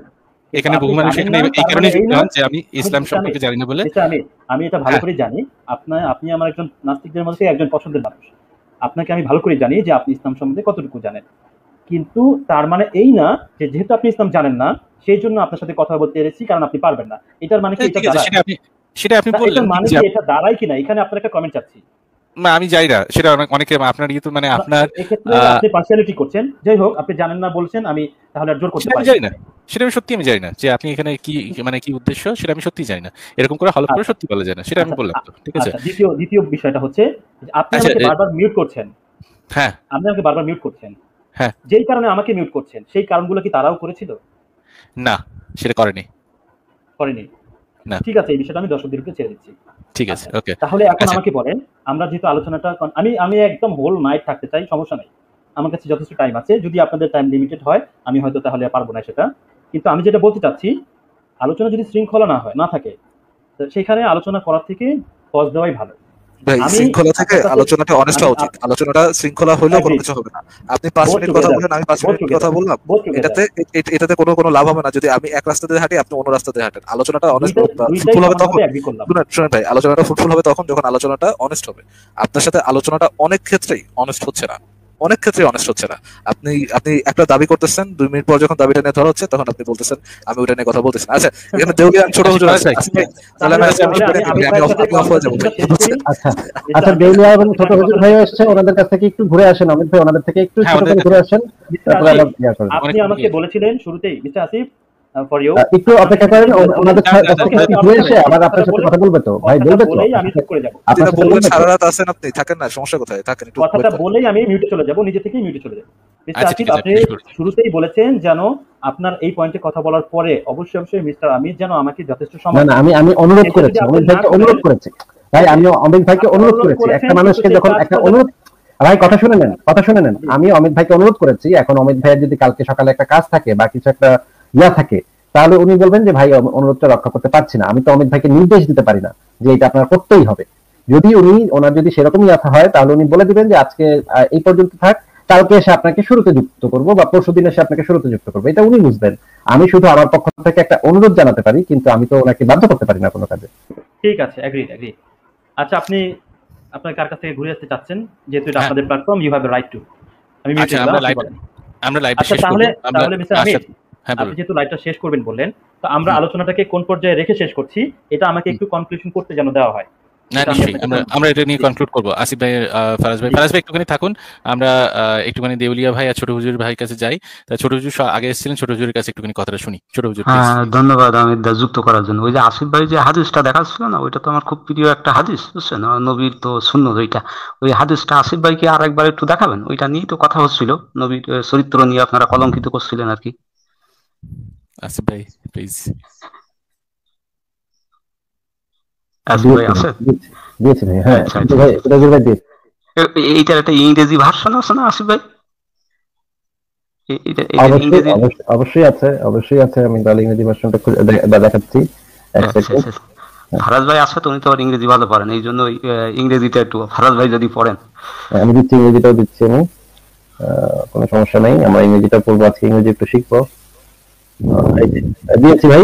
ফারাজ ভাই তাকে পড়বেন ফারাজ ভাই একটুখানি পড়েন তো ফারাজ ভাই ইংরেজিটা। Zawi reported that Allah's messenger saw a woman. আচ্ছা, কার থেকে যেন ইকো আসতেছে। ছোট ভাই একটু ছোট হুজুর ভাই একটুখানি মিউট করলাম, আপনি আচ্ছা ঠিক আছে করে নিয়েছেন। saw a woman, and so he came to his wife Zainab as she was tanning a leather and had sexual intercourse with her. He then went to his companions and told them, the woman advances and retires in the shape of a devil. So when one of you sees a woman, he should come to his wife, for that will repel what he feels in his heart.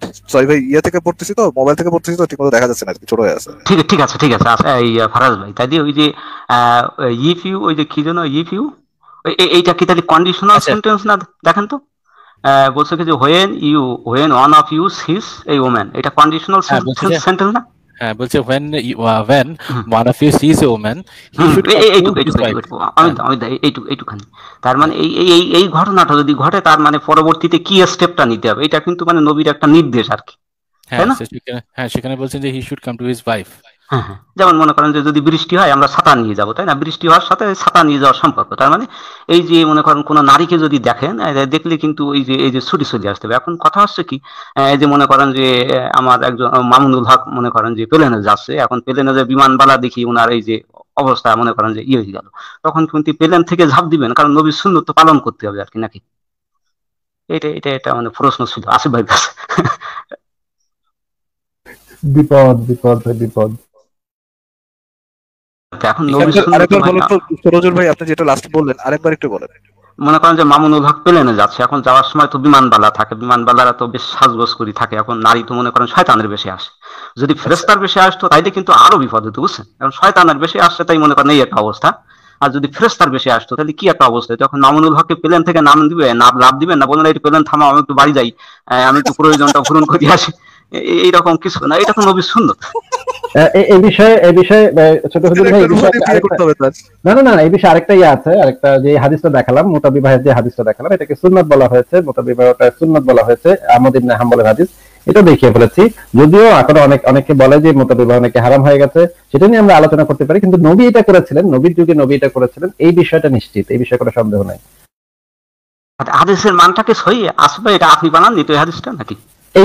এটা তো অবশ্যই সহি। আমি ভাই সহি হাদিস ছাড়া দেখাই না। নিরীক্ষিত তাহকিকৃত। না, আপনারা নাস্তিকরা আবার এই তো হাদিস বানান, তো এই জন্যই ভাই আমাদের ভয় লাগে, বুঝছেন? এবং আহমদ ইবনে হাম্বলের যে হাদিসটা দেখিয়েছিলাম একটু আগে, মুতাবিবাহ নবীর সুন্নত, নবী নিজে এটা করেছেন, এটাও সহি হাদিস।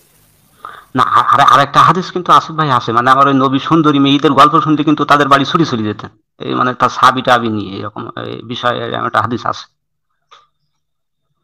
আচ্ছা, এটা তো আমার এখন খেয়াল আসতেছে না। ঠিক আছে, আমি এটা আপনার সাথে পরে আলোচনা করবো না সেই হাদিসটা নিয়ে। তাহলে তা ওই সচেতন মুসলিম ভাই কি এই প্রশ্নগুলো, মানে এই যে ইমানের একটু সংকট দেখা যাচ্ছে, এই ক্ষেত্রে কি করা যায়, মানে প্লেনে থাকা অবস্থায় সচেতন ভাই যদি একটু উত্তর দেন, কারণ এটা তো নবীর একেবারে নির্দেশ, মানে এই কাজটা ঘটলে এই শর্তটা পূরণ করতে হবে, এই শর্তটা ঘটলে এই মানে কাজটা করতে হবে। সচেতন ভাই যদি একটু উত্তর দেন কাইন্ডলি।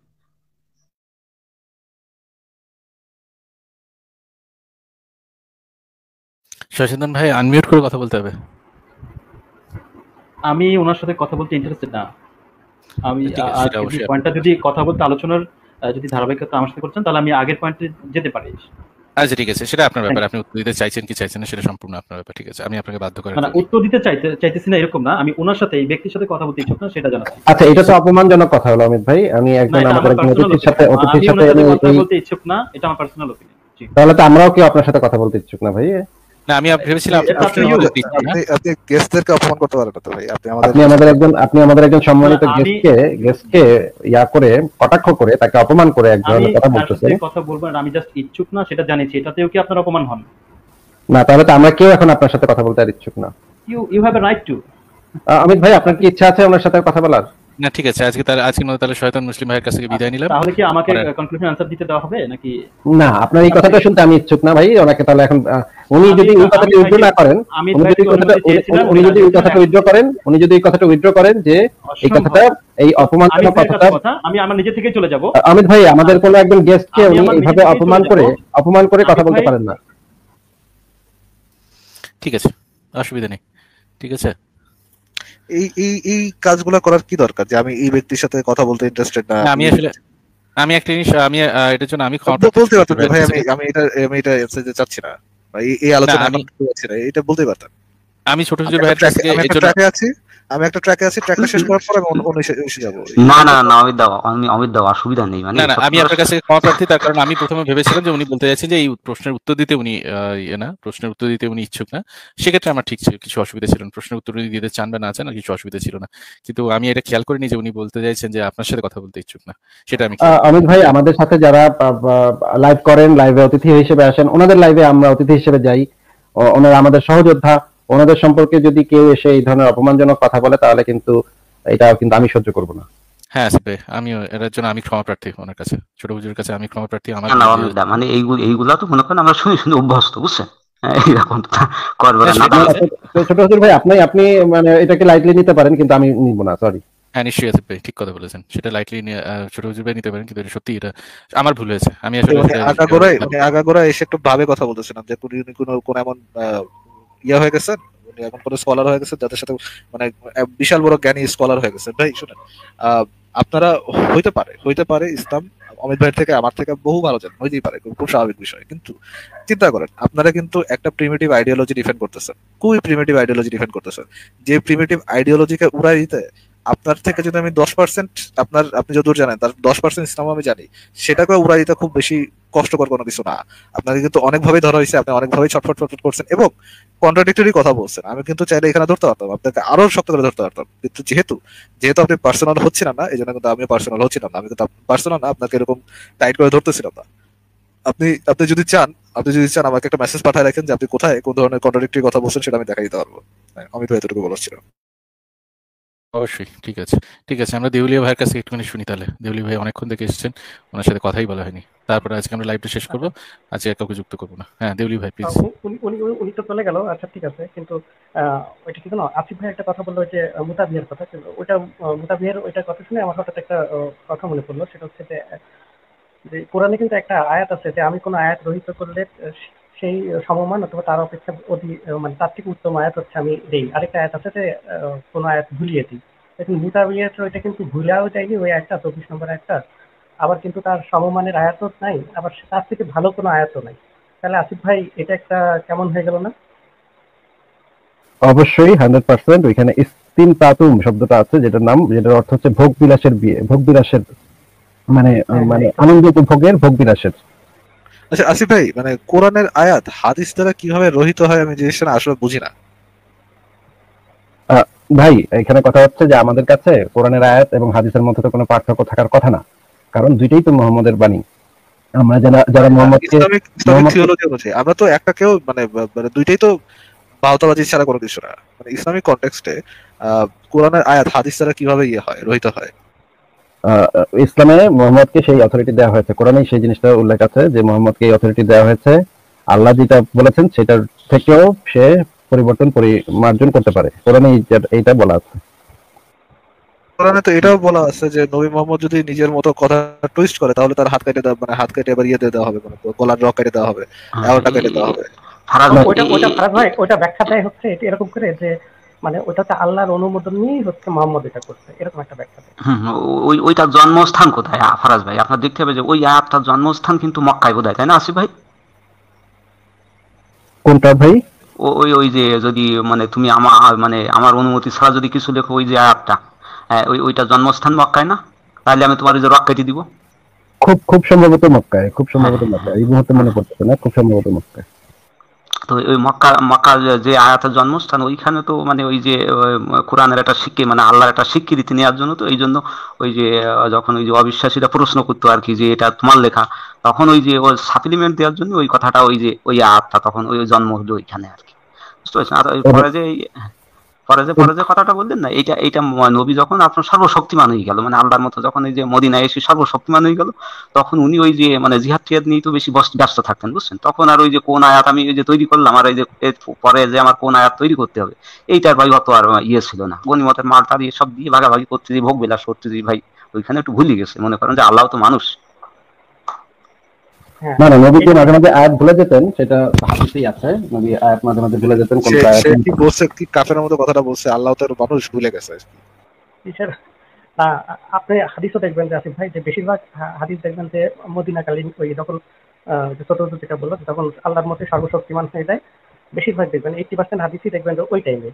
হ্যাঁ, মক্কায় থাকতে কিন্তু কোরআনের আয়াত দিয়ে কনভিন্স করার চেষ্টা করতো, কিন্তু যখন সে সর্বশক্তিমান হয়ে যায় তখন দেখবেন কোরআনের আয়াত ভিতর যেগুলোতে সে খুব বিব্রত বোধ করতো বা কন্ট্রোল করতে পারতো না, যেমন এতগুলা বিবিকে কন্ট্রোল করতে পারতো না, স্বাভাবিক সতীনে গন্ডগোল, নতুন বিয়ে করতে চাইতো, ওয়াইফরা তাদেরকে বাধা দিত, বিরক্ত হইতো, রাগ করতো, ঝামেলা করতো, কন্ট্রোল করতে পারতো না, তখন এটা করতো। আবার দেখা যায় পালক পুত্রকে বিয়ে করবে, মুখে বলতে পারতেছে না, তখন যেরকম দিত যে তোমার মনের ভিতরে যে খায়ের সাথে কোরআনের আয়াত দিয়ে সেগুলো করতো।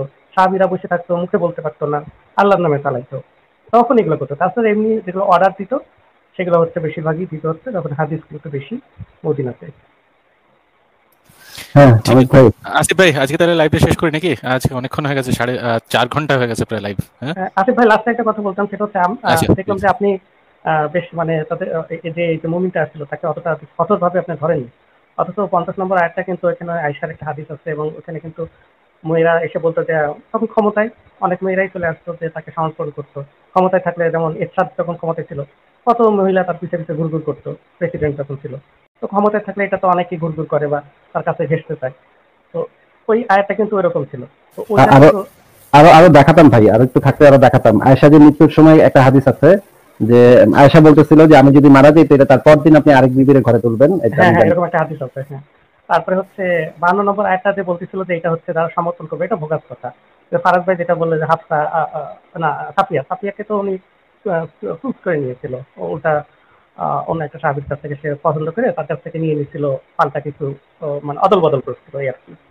তারপরে হচ্ছে মাইমুনা, মনে হয় মাইমুনাকেও মনে হয় তারপরে গেছিল। এই আয়াতটা কিন্তু তখন কিন্তু বিয়ের করার শর্তগুলো ভঙ্গ করে, কোরআনের আয়াত ভঙ্গ করে কিন্তু এই বিয়েগুলো হয়েছিল। আপনি হ্যাঁ হ্যাঁ, মৃত্যুর 2 মাস আগ পর্যন্ত বিয়ে চালাই গেছে, বিয়ে সে আরামে যেটাকে চালাই নিয়ে আসছিল, যেটাকে নিয়ে আসছিল, যে সাফিয়াকে নিয়ে যে আসছিল, সরি মা মালাকাতকে জানি ছিল, আরিয়া কিপ্তিয়া, মারিয়া, হ্যাঁ সরি, হ্যাঁ মারিয়াকে যে নিয়ে আসছিল, মারিয়া আর শিরিনের মধ্যে তো সে মারিয়াকে সে নিজে চুজ করছিল, এমন না তারা দুজন নিজে নিজে আসছে আমাকে আমাকে নাও হুজুর আমাকে নাও, তাদের দুজনকে গিফট করছিল, সে পারতো দুজনে মুক্ত করে দিতে বা কারোর সাথে বিয়ে করে দিতে, সেটা করতে পারতো। এর মধ্যে তো তিনি একজনকে চুজ করলেনই, একজনের সৌন্দর্য দেখে মুগ্ধ হয়ে তো চুজ করলেনই। সৌন্দর্য দেখে মুগ্ধ হয়ে কেন বলতেছে, তার জন্য আলাদা ঘর করে দেওয়া হয়েছিল, তার ওয়াইফে তার উপর খেপে থাকতো, তার ওয়াইফ যখন বাইরে যেত তখন সেই ওয়াইফের বিছানায় তার সেক্স লাইফকে উঠাইতেন। এই আকাম কুকাম কর, মানে এত নিম্ন লেভেলের একটা ছাত্রা লোক, তার ক্যারেক্টার নিয়ে যখন আমরা কথা বলতেছিলাম, সে আসছে তার ক্যারেক্টার ডিফেন্ড করতে আসছে, কি বলে ডিফেন্ড করতে আসছে, তাকে 2টা যৌনদাসী দেওয়া হয়েছিল, সে একটা যৌনদাসী গ্রহণ করছে, আরেকটাকে গিফট করে দিচ্ছে অন্য আরেকজনকে, এই জন্য সে হচ্ছে গিয়া নারী লোভী না। মানে লজিকের অবস্থা রে ভাই, তারপর যে হাসি তামাশা করা হয় নাই, এটা তার ফারাজ ভাই মনে করেন যে আপনি আর আমি চুরি করতে গেলাম, তাই না? এখন মনে করেন যে চুরি করে কিছু মাল ঢাল পাইলাম, তা এখন আপনি কি একাই যদি খান তাইলে আপনার ধরা পড়ার সম্ভাবনা আছে না ফারাজ ভাই? সেটা তো অবশ্যই আছে। তো এই যে মনে করেন যে এই যে দাসী নিয়া নেওয়ার পরে মনে করেন যে 2টো দিছি আমারে, আপনারে আমি একটা দিয়ে দিলাম, তাই কি আমার গাড়ির উপর তো একটু দোষ গেল না ভাই? ধরেন দোষ গেল, বা আপনি আমার ভালো একটা যারা দিচ্ছে সে নবীর ভালো একটা চালা, এই জন্য তারা দিছে, এটা তো কোনোভাবেই প্রুফ করে না যে তার এই জন্য তার ক্যারেক্টার হচ্ছে মানে সভ্য একটা ক্যারেক্টার, এটা তো কোনোভাবেই প্রুফ করে না। আচ্ছা ভাই, আজকে অমিত ভাইকে ছেড়ে দেন তাহলে, অমিত ভাইয়ের অনেক লেট হয়ে গেছে।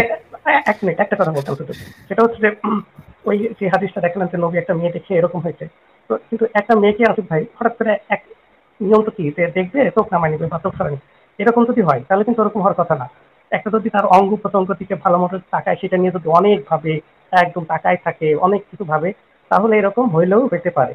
কিন্তু একটা কিন্তু আমাদের নবীর সুপার সাধারণ পাওয়ার আছে, মানুষেরা সে কিন্তু একবার দেখে তার ইমাজিনেশনে ঢুকায় ফেলায়, মানে একবার হ্যাঁ, দেখে ঠাস করে পুরো বডি স্ক্যান করে ফেলেছে একবারে। আর আমাদের মতো মানুষও কিন্তু হঠাৎ করে এরকম দেখলে ওরকম এমন না যে এখনই আমাকে দৌড়ায় যায় করতে হবে, এরকম না।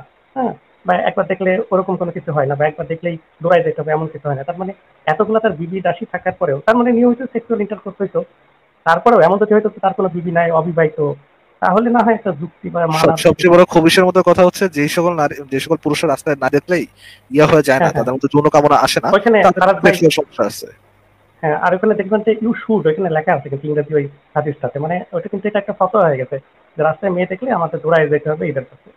মানে এটা কোন ধরনের একটা আসলে ওই যে Very আহ, disgusting. হ্যাঁ, উনি ইমাম উনি কিন্তু তাহিরি একটা, ইমাম উনি তহিদ কিন্তু নামে না, আর ইমাম একটা তাহিরি কথা বলছিলেন, হ্যাঁ শেয়ার করলো। দুলিয়া ভাই 30 সেকেন্ড, হ্যাঁ, উনি কিন্তু আর একটা কথা বলছিলেন যে নবী ওই তো তার স্ত্রীর কাছে এসে মেটালো, কিন্তু দেখেন সে ওই নারীর কথা কিন্তু সে ভুলতেই পারেনি, মানে স্ত্রীর সাথে মিলনের পরেও কিন্তু ওই নারীকে উদ্দেশ্য করে বলিছে কিন্তু, দেখছেন তার মানে ওই যে না মানে এই এর সাথে যে কাজটা করলো, স্ত্রীর সাথে যে ইন্টারকোর্সটা করলো, করার পরেও দেখেন সেই নারীটা কিন্তু ওর মাথায় ছিল, নবীর মাথায়, যে কারণে ওই যে বলিছে নারীরা আসে শয়তানের বেশে। হ্যাঁ, এবং তারপরে কিন্তু সে কিন্তু অনেক বিব্রত বোধ করছে আমার মনে হয়, এই জন্য বলছে যে মেয়েরা আসে শয়তানের বেশে, এজন্য তোমরা এটা করে ফেলো। হয়তো সাহাবীরা অবাক হয়ে গেছে যেটা কি করলো। না না আরেকটা জিনিস চিন্তা করেন তো, মনে করেন আমরা 5 জন মানে রাস্তা দিয়ে যাচ্ছি এখন, ভাই, আজকে আর অ্যানালাইসিস না করি, অমিত ভাই। না, না, 30 সেকেন্ড নিব আমি। এটা নিয়ে আমরা কালকে অ্যানালাইসিস করবো ভাই, কালকে রেখে দেন পরে আরেকদিন আমরা এটা নিয়ে অ্যানালাইসিস করবো, ঠিক আছে? আজকের মতো লাইভটা শেষ করলাম, কারণ অনেকক্ষণ হয়ে গেছে এখানে, প্রায় 4 ঘন্টা পুরো শেষ। আজকের মতো বিদায় নিচ্ছি তাহলে সবার কাছে। হ্যাঁ, দেউলিয়া ভাই, ছোট হুজুর ভাই, অসংখ্য ধন্যবাদ যুক্ত হওয়ার জন্য। তারাজ ভাই, আসিফ ভাই, আজকের মতো তাহলে লাইভটা শেষ করলাম। গুড নাইট ভাই, গুড নাইট। Good night. হ্যাঁ, আপনাদের সবাইকে ধন্যবাদ যুক্ত করার জন্য। থ্যাংক ইউ, অসংখ্য ধন্যবাদ। লাইভ শেষ।